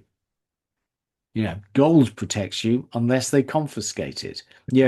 When things get bad, things that you assume were a safe haven, they're not necessarily a safe haven. Remember in the 30s, the US made holding gold illegal. Yes, yeah, anything can happen. Yeah. This is partly back to your nimble point as well, that I'm still assuming that something like that, confiscation or outright default, would be, 3 or 4 steps down the road of adjustment. That there would be a, a, a perspective where the government just could not face actual outright default initially, and so it's during that period of adjustment and gradual acceptance that a crazy solution might be the only solution. That's where you would need to be getting out. Yeah. Well, you know, you take the Jamaican example, it takes years to get to that point. It takes years of growing financial stress. So, you have plenty of time, but you need to react. And you need to, frankly, the UK, a major financial center like the UK, it's difficult to, you can't say confiscate the gold or put in capital controls and all that stuff because you're going to destroy half the economy. So you would hope nothing that drastic is going to occur. Well, Keith, while we're talking Armageddon, Yeah. I'll make another pitch for my other safe haven idea, which is Australian government bonds. Um, Yes. it's a country where debt to GDP is much more manageable. Budget deficits are much, much smaller. There's some reasonable yield, not great, on Australian government bonds, 4.5%, 5%. And there is a UK listed ETF, unfortunately Oh, rather small and illiquid, but there is a convenient way of buying that market. very good. Well, when if we do get to Armageddon, Stuart, you could well see wealth tax on anyone who sort of manages this quite well and manages to survive. So, ultimately, um, governments will do whatever it takes to ensure the stability of society, and that means, defaulting on somebody. Yeah, they'll take whatever it takes. Yes, exactly. The other aspect of gold, of course, is gold producers, and they have been a real warrant on the price of gold. I had a gold ETF producers, sorry, an ETF of gold producers, which had gone through the roof. But the change in their outlook is quite dramatic, not just because of the fall in the gold price, which is their revenue line, but the increase in the cost line from increased fuel and energy costs. And I think you give an example here, don't you, of Newmont Mining's, where the operating margin of 30% could fall pretty heavily to say 25%, given the increase in fuel and energy costs. Yeah. And so, if you, as you say, you have, like, let's say 10% drop in the gold price, your revenue's gone down, and then 5% increase in your operating cost, suddenly your margins are quite squeezed. Yeah. So I've bought gold royalty companies because so I bought Royal Gold and Gold Royalty, and they take generally streams. So it's like they take, they're not concerned remotely about the cost of getting the gold out. They take 1% of the gold produced. So doesn't matter what the costs are, you know, you And what get sort of yield do they offer? terrible. But they will go up with the gold price, and they've been a great investment. It's one of those things where you sort of hold your nose when you look at the valuation, and I think if the gold price keeps on rising, or energy costs rise, um, they're a highly geared play on the gold price. Silver. Now, this has been an extraordinary roller coaster, hasn't it? I mean, it absolutely got squeezed or manipulated, or whatever you want to call it. It zoomed up extraordinarily to $120 an ounce from, Mhm. what are we talking, sort of 40 or something? Yeah. Uh, uh, So a lot of that has come off now. yeah. Now, so Richard obviously thinks this is going to go back up to the moon, where I think that this is following the standard chart of a bubble bursting and will Hmm. slowly subside back towards 40. So where are you, Stuart? Based on track record, I've got to go with Richard. Right. Okay. Yeah. You're right. Good point. Not that I copied him. I have some gold, but not Yeah. silver. Yeah, I'm exactly. just a tourist when it comes to gold, but I'm really not prepared to venture any further. Yeah. Right, inventories, gold, silver, global silver inventories have dropped enormously. Right. Yeah. No, this is interesting, actually. So the argument here is that people have been selling into this extraordinary rally. Is that Yeah. the argument? Yeah. Well, but what's been presumably driving the silver price up was hoarding, and now that's unwound. So therefore, aren't you setting up for another leg up? Well, particularly China, they're rather different pictures compared to COMEX and London, aren't they? They're approaching zero, if you believe the data. Yeah. Platinum, well, I'm not sure what's caused all this, but to some extent, a similar picture to silver, I would say. Yeah. Rhodium, still up 10% for the year, but has come off quite sharply over the past month or so. Palladium, off 7% for the year. Difficult to see any effect from the war in these charts. It's just like Mm. if you wouldn't, if somebody were to ask you at what point is there a war on this chart, you'd be hard pressed to point to know where it was. In fact, I can see no way you'd know where it was. It's just looks like September last year. imagination. Yeah, exactly. Mm. Or, late December, mid-January, more Yeah. likely than. Thank you, Stuart. On to rates, and it's been very poor. Thankfully, the US 30-year appears to have peaked, but you've got this huge rise in UK bond yields, particularly at the short end, where the market is now pricing in, at least two UK interest rate rises, which I think are vanishingly unlikely unless you were to get a re-acceleration of wages, which I hope is unlikely. So the way I interpret this is essentially the market has tightened UK financial conditions, no matter what the Bank of England does. So the Bank of England essentially has lost control of interest rates in this country of anywhere apart from the 1 month rate. Um, so that is bad for a country which was already struggling to grow. So reminder, UK long-term growth rate is what, 1% sustainable, and we have a inflation target of 2%. Let's say sustainably, UK inflation is 2.4. So you would say 1% growth plus 2.4% inflation means that nominal growth normally would be about 3.4%. So that would be your neutral rate, about 3.4%. So 3.75% is mildly tight. So if Bank of England wanted to stimulate the economy, it should be cutting below 3.4%. And we now have 10-year rates at like 5%. So the UK economy has tight monetary policy.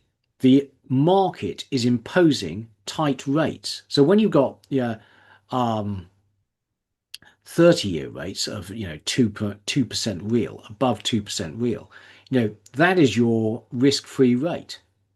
if you want to borrow to do a project, what's the market going to charge you? At 9%, 10%? You know, there's a real drag on growth in this country now from tight monetary policy. And essentially, unless we can convince the bond markets that the UK is running conservative, sensible fiscal policy, then this is a real drag on growth. Now, the other thing I've done recently is I've started buying UK banks because I am late to this game, but I may be slow, but eventually I do get it. Essentially, if we have a positive sloping real yield curve like this and it's not going away, and I was hoping previously it was going to go away, but it appears that, we have lost the trust of the bond market. What that means is banks make out like bandits because they're funded from UK current account holders and savers, and they say they'll give you 3.75%, but they don't. In the current account, they'll give you what? Nothing? 0.5%. Meanwhile, they're lending it out for 5 to 10 years or longer at best part of 5%. Banks make out like bandits. As long as there are no defaults. Um, US, the same. Big rise. Look at that. The 30-year rising towards 5% again. Not good. Monetary conditions have tightened. Although in the last few days, you have had the 10-year yields, the 30 yields coming down. So is the market starting to price in the deflationary effects of this war? Rising energy prices? Question mark. But what is certainly true is that we're going to have a short-term inflationary shock from the shortages of fertilizer and oil. So a big driver of inflation and political unrest is rising food prices, and food price inflation is now inevitable. So we are certainly going to have a period of stagflation. So I'm afraid Stuart Owen has had to go. We've actually been going far longer than I'd expected, and I will carry on and do a few special sections. Um, Now, what's been extraordinary is that long-term inflation expectations in the US have fallen dramatically since the start of the war. So markets appear to expect that the long-term effect of the war will be deflationary, which seems extraordinary. Something else is surely going on. History suggests that oil shocks do not have lasting effects on consumer inflation expectations. So moving on to some charts, this is UK 2-year. That is a big rise. So almost at its peak, almost a 1% rise in the UK 2-year bond yield. And that is not well anchored with actually UK monetary policy, because there's no way on earth the UK is going to be raising interest rates by 1%. So 4 Bank of England rate rises, frankly, I'm expecting none.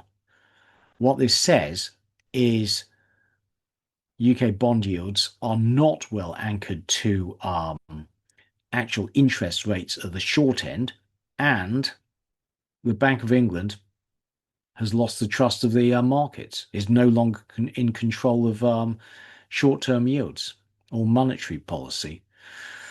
Apart from, the 1 month rate. This is UK 10-year, also risen a lot. 30-year, the same. Back towards highs. Really not great. If you want to borrow money in this country, then, our risk-free rate is high and not coming down. It's the US 10-year, also has risen, but a lot lower than the UK. the moron premium of UK bond yields versus US ones has risen again. German Bund 10-year also risen, highest it's been in a year, 3%. France, the same. Italy, the same. Greece, new highs for the year. Japan, bond yields started rising again. So, yeah, bonds have not done well. The market is expecting some stagflation, but even the 30-year has risen. So, which would suggest that, a lasting inflationary shock.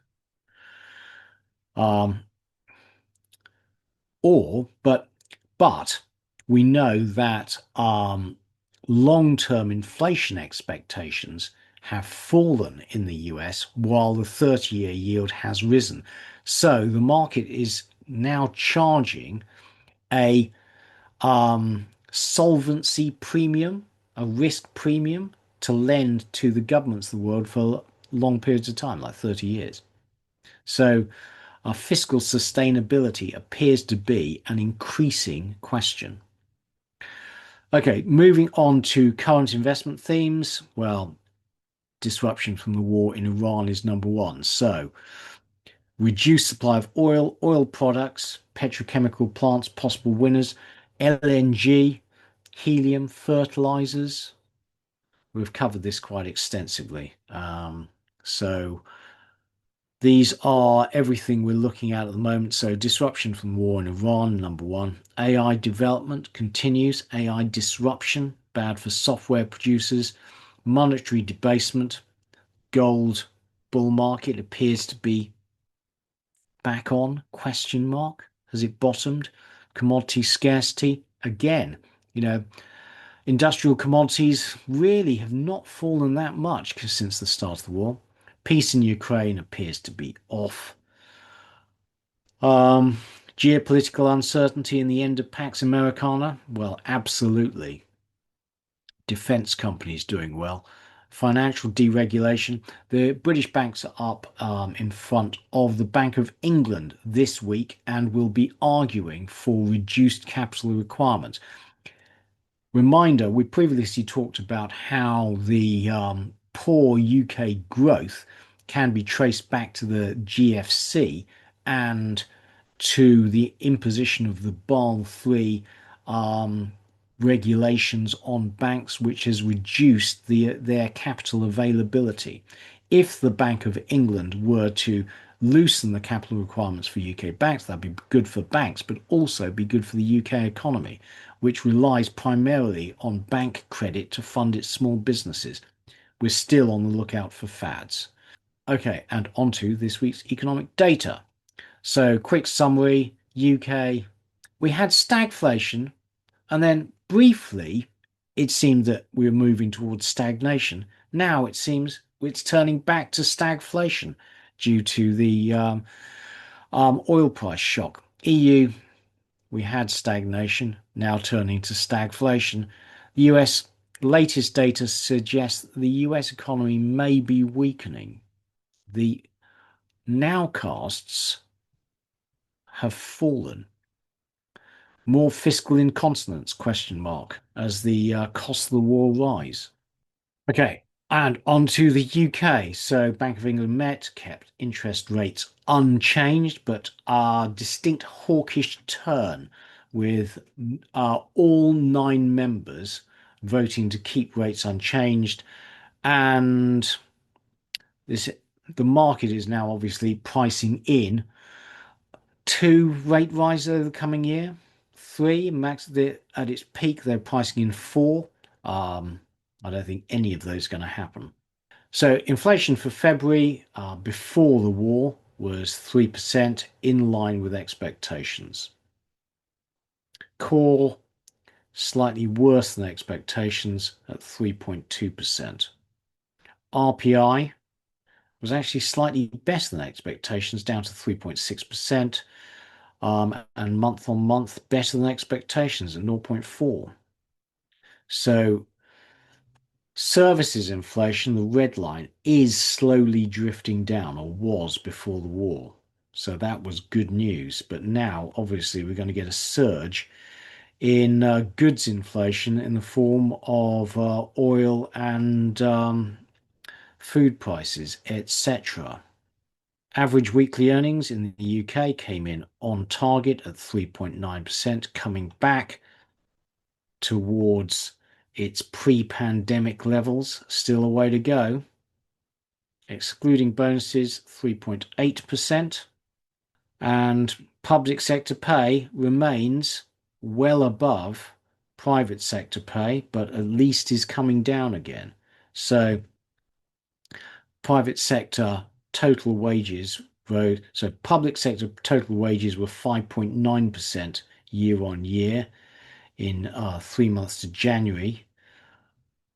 Private sector 3.5%. So it still pays to be in the public sector under a Labour government. But we've had broad-based wage deflation in the private sector. Pause, take a look. So this is 3-month employment change, much better than expected. Market was expecting number of jobs to fall, but actually an 84,000 rise in the number of people who work in the 3 months to January. So the UK economy resilient. Unemployment rate didn't rise, hurrah, but close to its pandemic peaks. Not good. The UK economy is weak. Claimant count rose by 25,000 in February, although the January number was revised sharply down. HMRC payrolls resilient. So despite, the tax rises to the minimum wage, UK economy proving resilient. Retail sales, not great. So February sales down 0.4%, 2.5% year on year.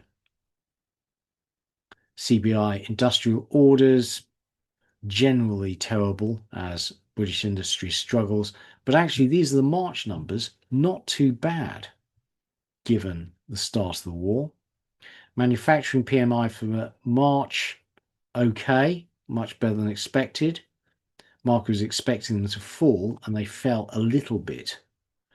Services PMI, worse.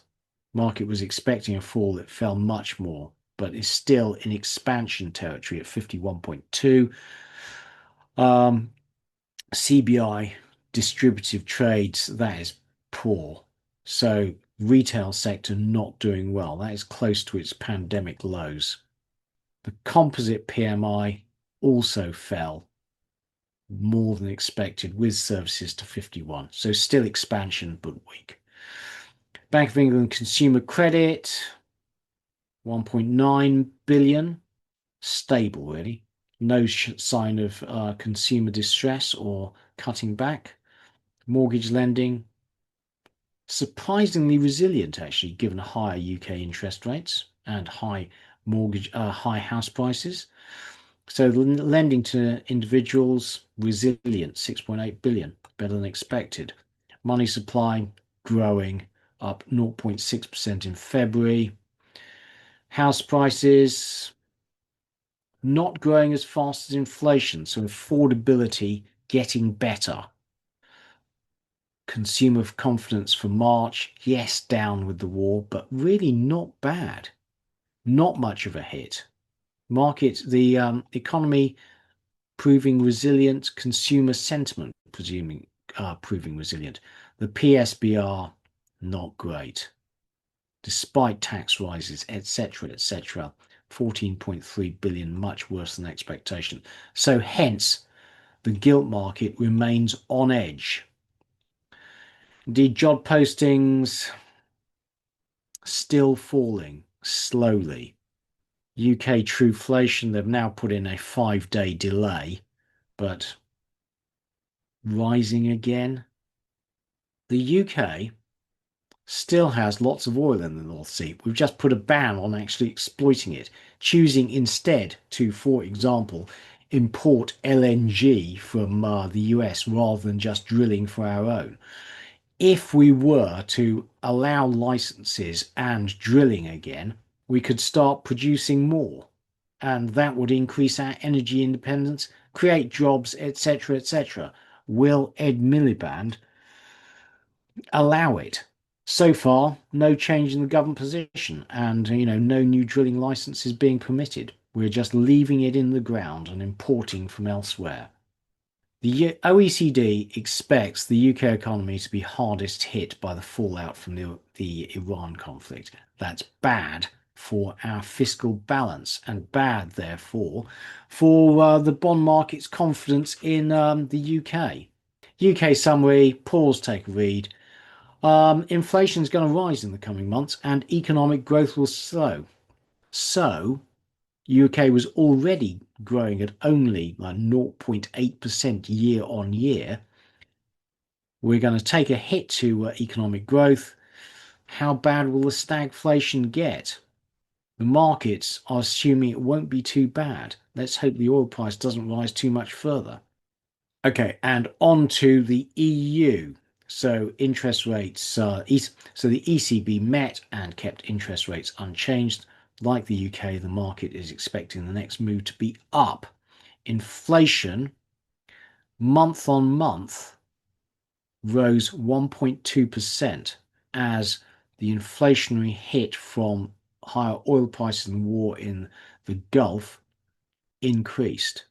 But the rise was not as much as expected. The market had been expecting 1.4% month on month. So that added up to inflation of 2.5% year on year.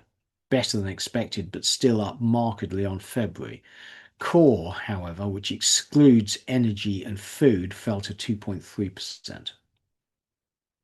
So no pass-through as yet into the economy.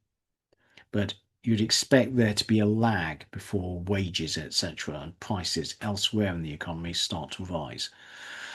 Unemployment rate unexpectedly rose in February to 6.2%.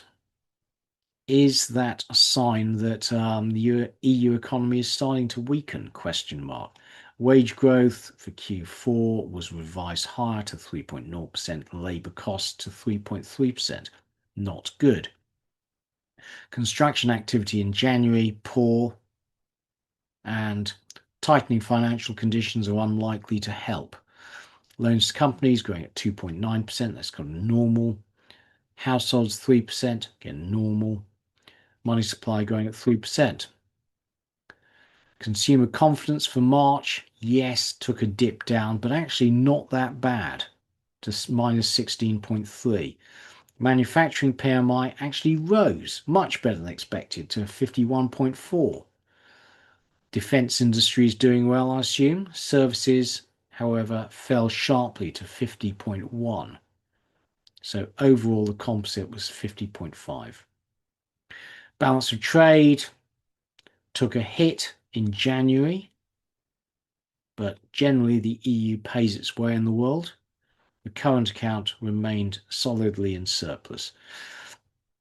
German Indeed job postings continue to fall accelerating again. France also falling, accelerating again. So the EU job market not doing well. Eurozone inflation is forecast to rise to above 3% in the coming months on higher oil and gas prices. So will the ECB respond by raising rates, or will they look through? Now, of course, the last time they attempted to look through was during the pandemic, and we ended up with a huge spike in inflation. Will the central banks this time attempt to be cautious and raise rates, or will they risk making the same mistake again? Much depends on wage growth and wage growth expectations. So summary, stagflation is coming. Inflation expected to rise back above 3% in the coming months. What will the ECB do? And on to the US.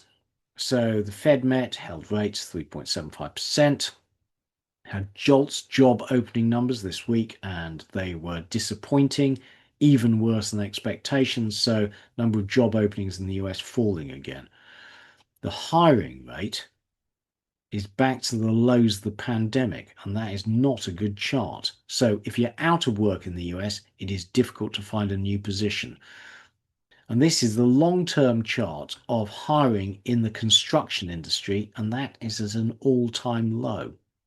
Broad measures of the number of job openings continuing to fall. So you have a situation in the US which has persisted now for a while, where the economy is strong, but the jobs market is weak.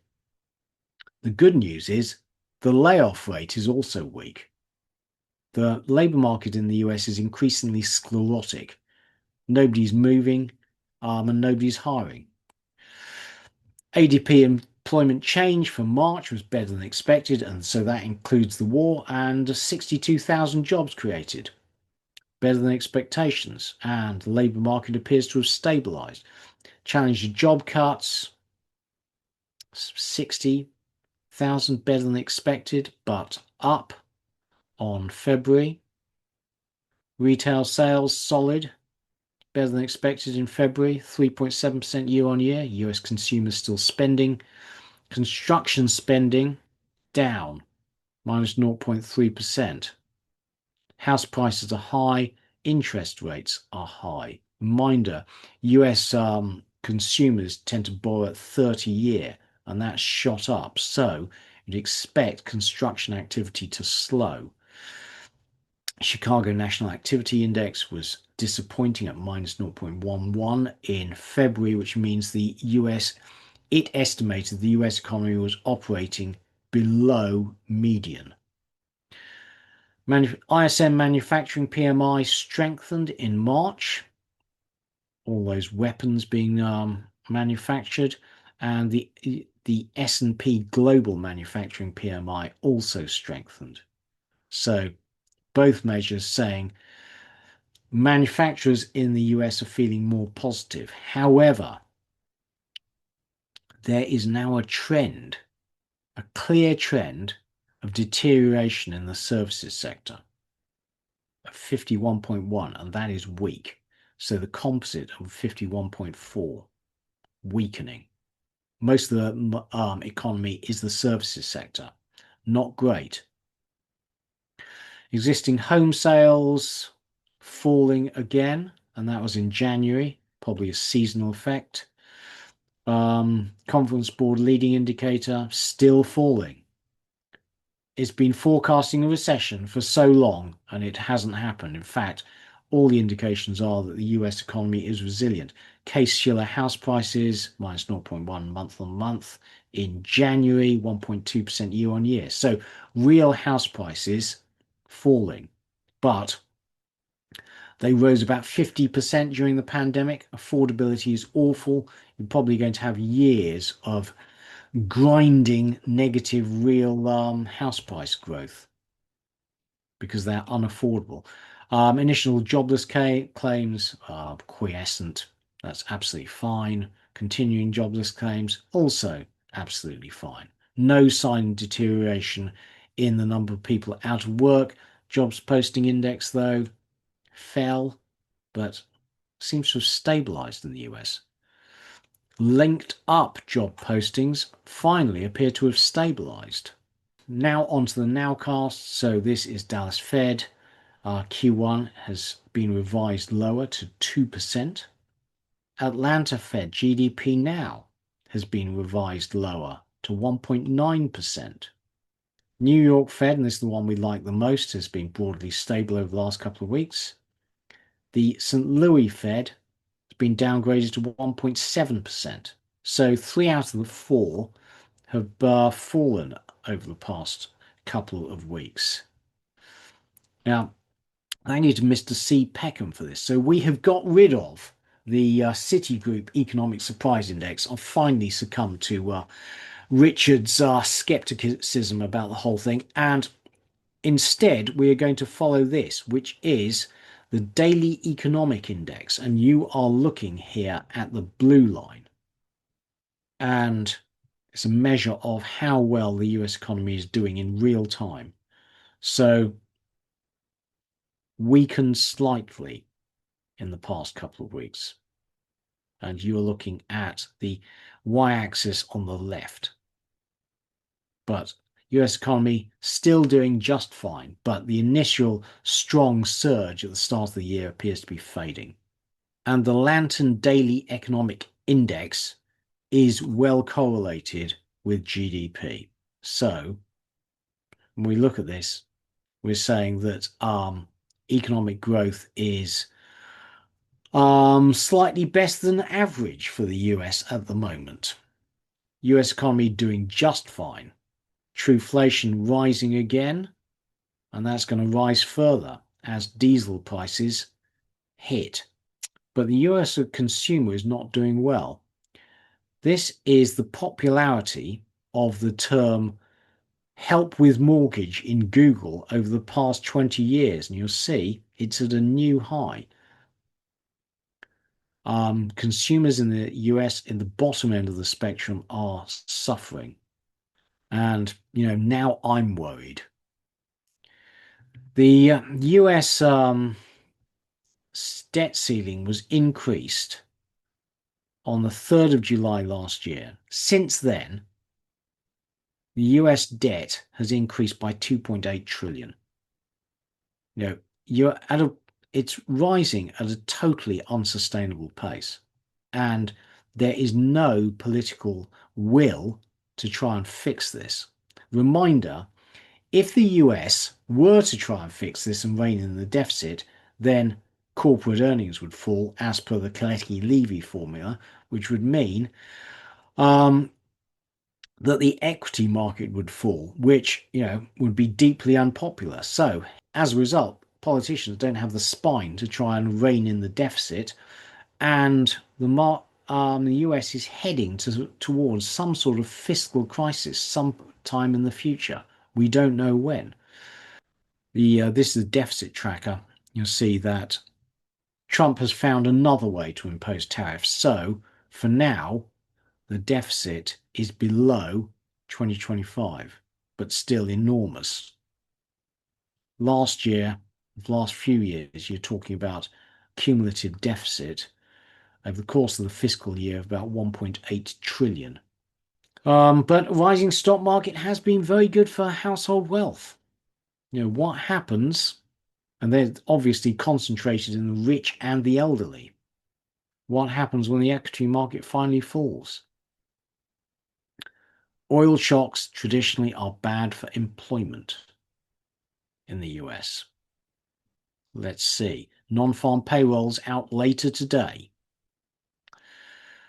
And also for inflation, but not as bad as you might think. So a 50% rise in the oil price will tend to raise US PCE inflation by about 0.5% over the course of the year. Very manageable. So summary, yep, the nowcasts generally have drifted down a bit, but are still solidly positive. The US economy remains resilient. And onto one chart. So this is the performance of the US Treasury yields after an oil shock. And the point is, it takes time for inflation to feed through. And as you get the signs of inflation, so 10-year yields keep on rising. Be warned. So once more, we have overrun this week. And I have prepared loads of segments, which we're not going to do.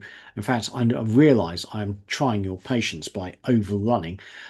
But haven't been able to record this particular segment for a month, and frankly, I think I need to do it. So let's talk about US shale oil and the outlook for the oil market. So this is Permian production, so the biggest US shale play, and it appears to have peaked. It appears to have peaked in October last year. And the latest forecasts are for it to keep falling. Now, obviously, its actual outlook will depend on whether there's any improvement in productivity but more importantly, on oil prices and the willingness of US shale producers to put more rigs to work. Now, reported earlier that so far they are not doing so. There appears to be no supply response. So, in which case, this decline curve would tend to hold. And production from the largest shale basin in the US appears to have peaked, and that is a big thing. So Goering and Rosenzweig point out that shale oil growth peaked back in 2018 and growth has been slowing, and based on this chart, will soon go negative. Now, if the Permian peaked in October last year, that means we are negative now.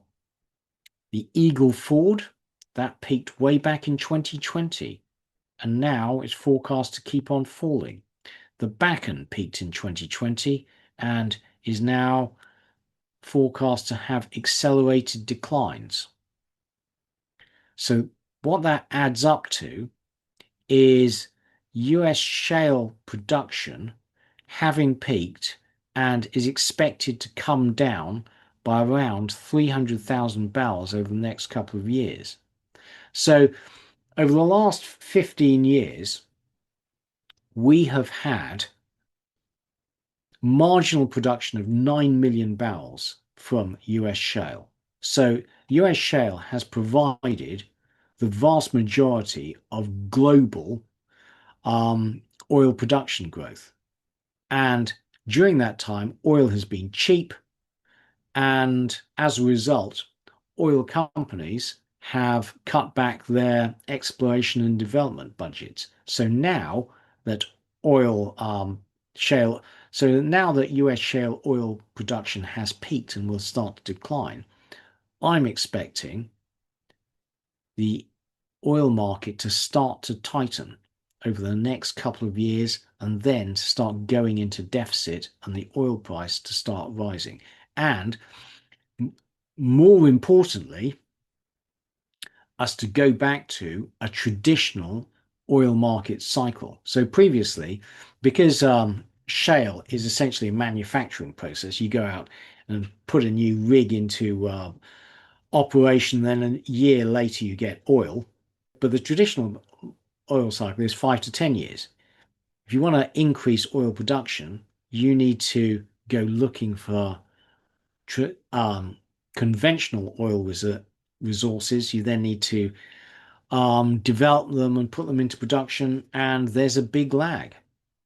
So any oil price spike will not be controlled by an immediate flow of oil from a US shale, he says. Obviously, if the price were to go through the roof, then you could have a short-term boost from a US shale by just putting a lot of rigs to work. So US oil production is forecast to fall by a total of 700,000 barrels a day over the next couple of years. And the number of drilled uncompleted wells in the US has been steadily falling. So US shale producers have been completing more wells than they've been drilling. At some point, you're going to run out of this inventory of DUCs, and just to continue producing at anywhere near this level, you need to put a lot more rigs back into operation. So every month, US companies are fracking 30 more wells than they're drilling. So this is the future production forecast for the Permian from peakoilbarrel.com. And they're forecasting that, production peaked in 2025. We're now here, and slow decline over the next couple of years, and then accelerating decline. And when we get here, unless we have brought a lot of new production onto the world market, the oil market is going to massively tighten. This is the other shale plays and similar picture, but accelerating decline. Same story. And so this is a chart from McKinsey and Company, and they're talking about the tier one shale wells. And so tier one is the most productive wells and areas, and essentially they're running out of inventory. In the Bakken, you only have 1 to 2 years of tier one wells left. At that point, the productivity of the wells starts to decline. You get less yield per lateral foot, and the break-even price of your shale wells starts to rise. But in the coming 2 years, non-US oil production is forecast to rise by about 500,000 barrels a day. So any losses in the US in the next couple of years will be compensated for by rising production elsewhere, notwithstanding the global security situation. So that means essentially that total world oil production is forecast to be flat, excluding security related disruptions. It is after that, so post 2028, when the US shale declines accelerate, and I don't think we're getting much more oil coming to market, you'd expect the market to start tightening. Oil growth is expected to slow from non-OPEC. Meanwhile, Vitol and frankly everyone have revised their forecast for world oil demand higher. They're expecting the peak to be later and higher than it was. So as the energy transition stalls, so oil demand is persistent. Obviously, there's a great deal of uncertainty, but so far, the energy transition optimists have been dead wrong, and oil demand has kept on growing. Jet fuel being a case in point. Jet fuel demand is forecast to keep rising forever. We know that US shale drillers have not yet responded to higher oil prices by boosting production because it takes a minimum of 11 months to drill, frack, and bring into production a new shale oil well. And the price of WTI as of April 2027, and this chart is a few days old, is just $70 a barrel. So not enough really to motivate people. To have to get a sustained rise in the futures curve before shale drillers start putting rigs to work. But the EIA is forecasting now, as of the latest update, that there will be a supply response from the US of 500,000 barrels a day. No sign of that yet, but the EIA is assuming it's coming. Despite that forecast of an increase in 500,000 barrels a day, US shale production will just go back to its previous peak. The background is peaking production and long-term decline from now. So the bottom line is that excluding war-related disruptions, world oil production is expected to plateau for the next couple of years, but then US shale will start to decline, and I think the market is going to really tighten. So watch this space.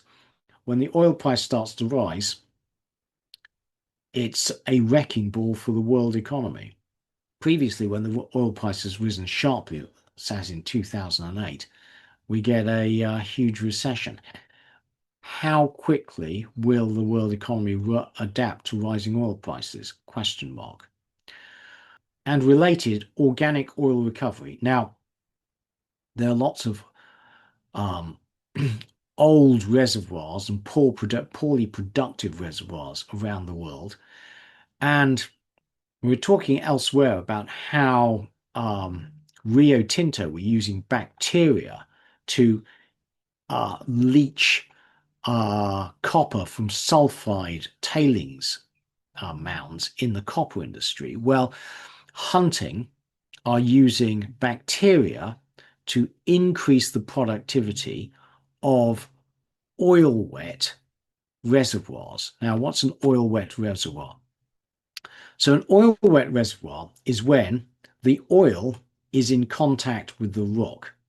So, on the right here, you have the oil coating the particles of the sandstone reservoir, and that is called oil wet.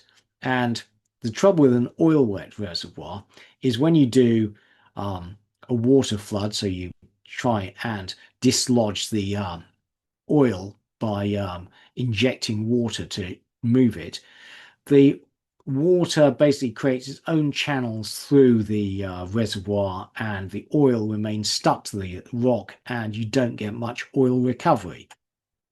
Contrast that with a water wet reservoir where the water is actually coating the particles of the rock, and the oil exists in the spaces, the pores within the rock, and is not in contact with the rock. So when you do a water flood, the oil is easy to shift and you get much higher recovery rates.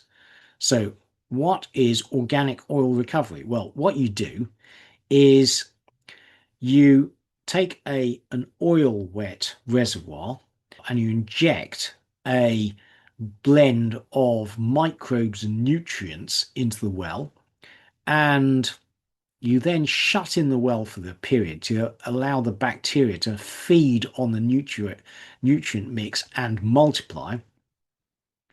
And when you reopen the well, the microbes have broken up the oil into smaller droplets that can flow more easily, i.e., the microbes have managed to turn an oil wet reservoir into a water wet reservoir by breaking up the oil particles and detaching them from the rock. And so this is how it works in theory.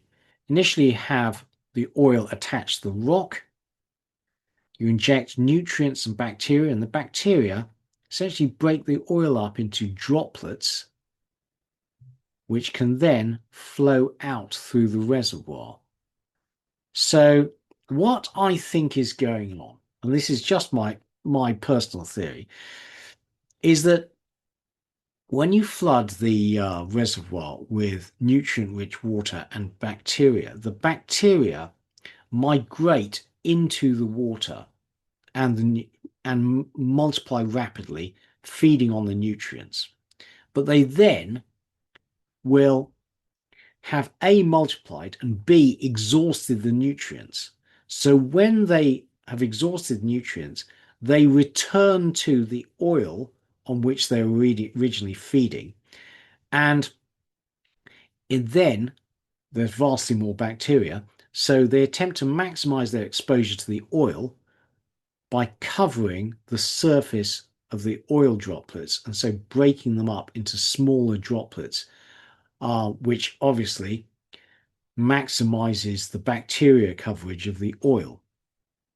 And those small droplets are then easier to recover. So the advantages of organic oil recovery are that you can increase oil recovery from mature fields where you've had high water cuts and the oil is attached to the rock. There's zero capex. It's environmentally friendly. So, or just uses biodegradable nutrients and rather than harsh chemicals. It also reduces the amount of hydrogen sulfide produced by outcompeting sulfate reducing bacteria, apparently. And it works. So where this has been used, you've seen production increases of 100% or more. So Hunting PLC announced this week, so this was a few weeks ago now, that Buccaneer Energy had used the technology on its Pine Mills field in East Texas and achieved 100% uplift in production. Now, I've actually looked into that, And that meant essentially they oil production had improved from 1 barrel to two. So not much, but they have used it on other fields in the North Sea and got a similar increase. So you also reduce the water cut because the oil's flowing more easily. You need to use less oil to get the oil moving. And responses are pretty fast, 2 to 12 weeks. So this Buccaneer Energy and the organic oil recovery, yes, improved production, but that looks doomed. The It was 15 barrels. So it was originally producing 15 barrels, is now producing 30. Not enough to save Buccaneer Energy. Hunting, though, share price um, doing well, and I have bought actually at about 475. It's come off with the war. So organic oil recovery is an example of, how technology can be used to improve the performance of existing fields. Okay, so I'm afraid this has run on far longer than either of us would have liked, but thank you all for sticking with it. I've got loads of extra segments that I have got queued up. I have actually recorded the first segment of the copper podcast, but frankly, I thought it was too insubstantial to release on its own. Just talking about the how copper is formed in the earth, etc. So I will fuse that with the second section, which Rich and I are recording next week, and release those as one.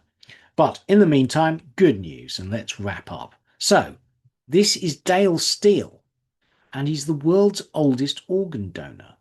So, when he died at the age of 100, his liver was found to be so healthy it could be transported to a much younger person, and that is because the liver has a functional age of being less than 3 years old because it's constantly replenishing itself.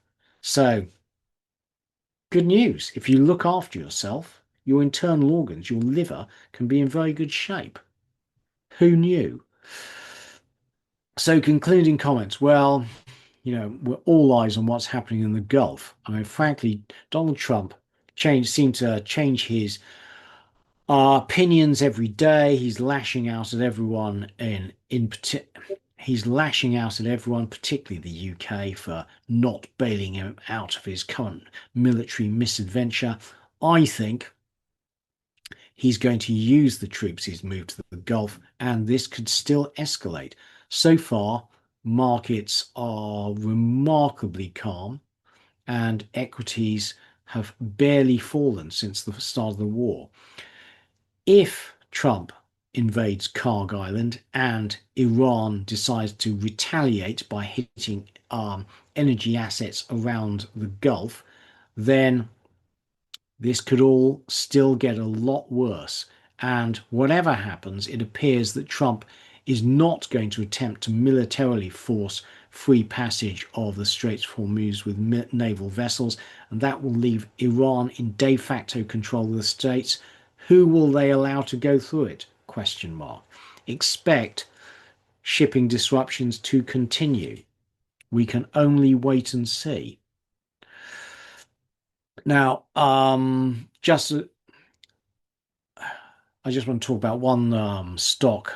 And previously, I had bought some Forexpo, which is an iron ore miner in Ukraine, and that was a play on Ukrainian peace, which is obviously on the back burner. And this week it had a terrible RNS where it was talking about running out of money, and I sold at quite a whopping loss actually. But that doesn't look good. Running out of money, and Ukraine peace is back on the back burner. So time to get out. Okay, that's it.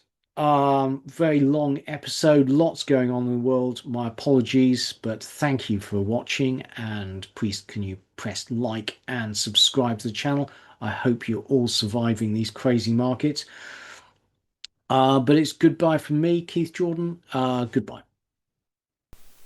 Full disclaimer. The material and information contained in this podcast is for information and entertainment purposes only and should not be relied upon for making a business, legal or any other decision.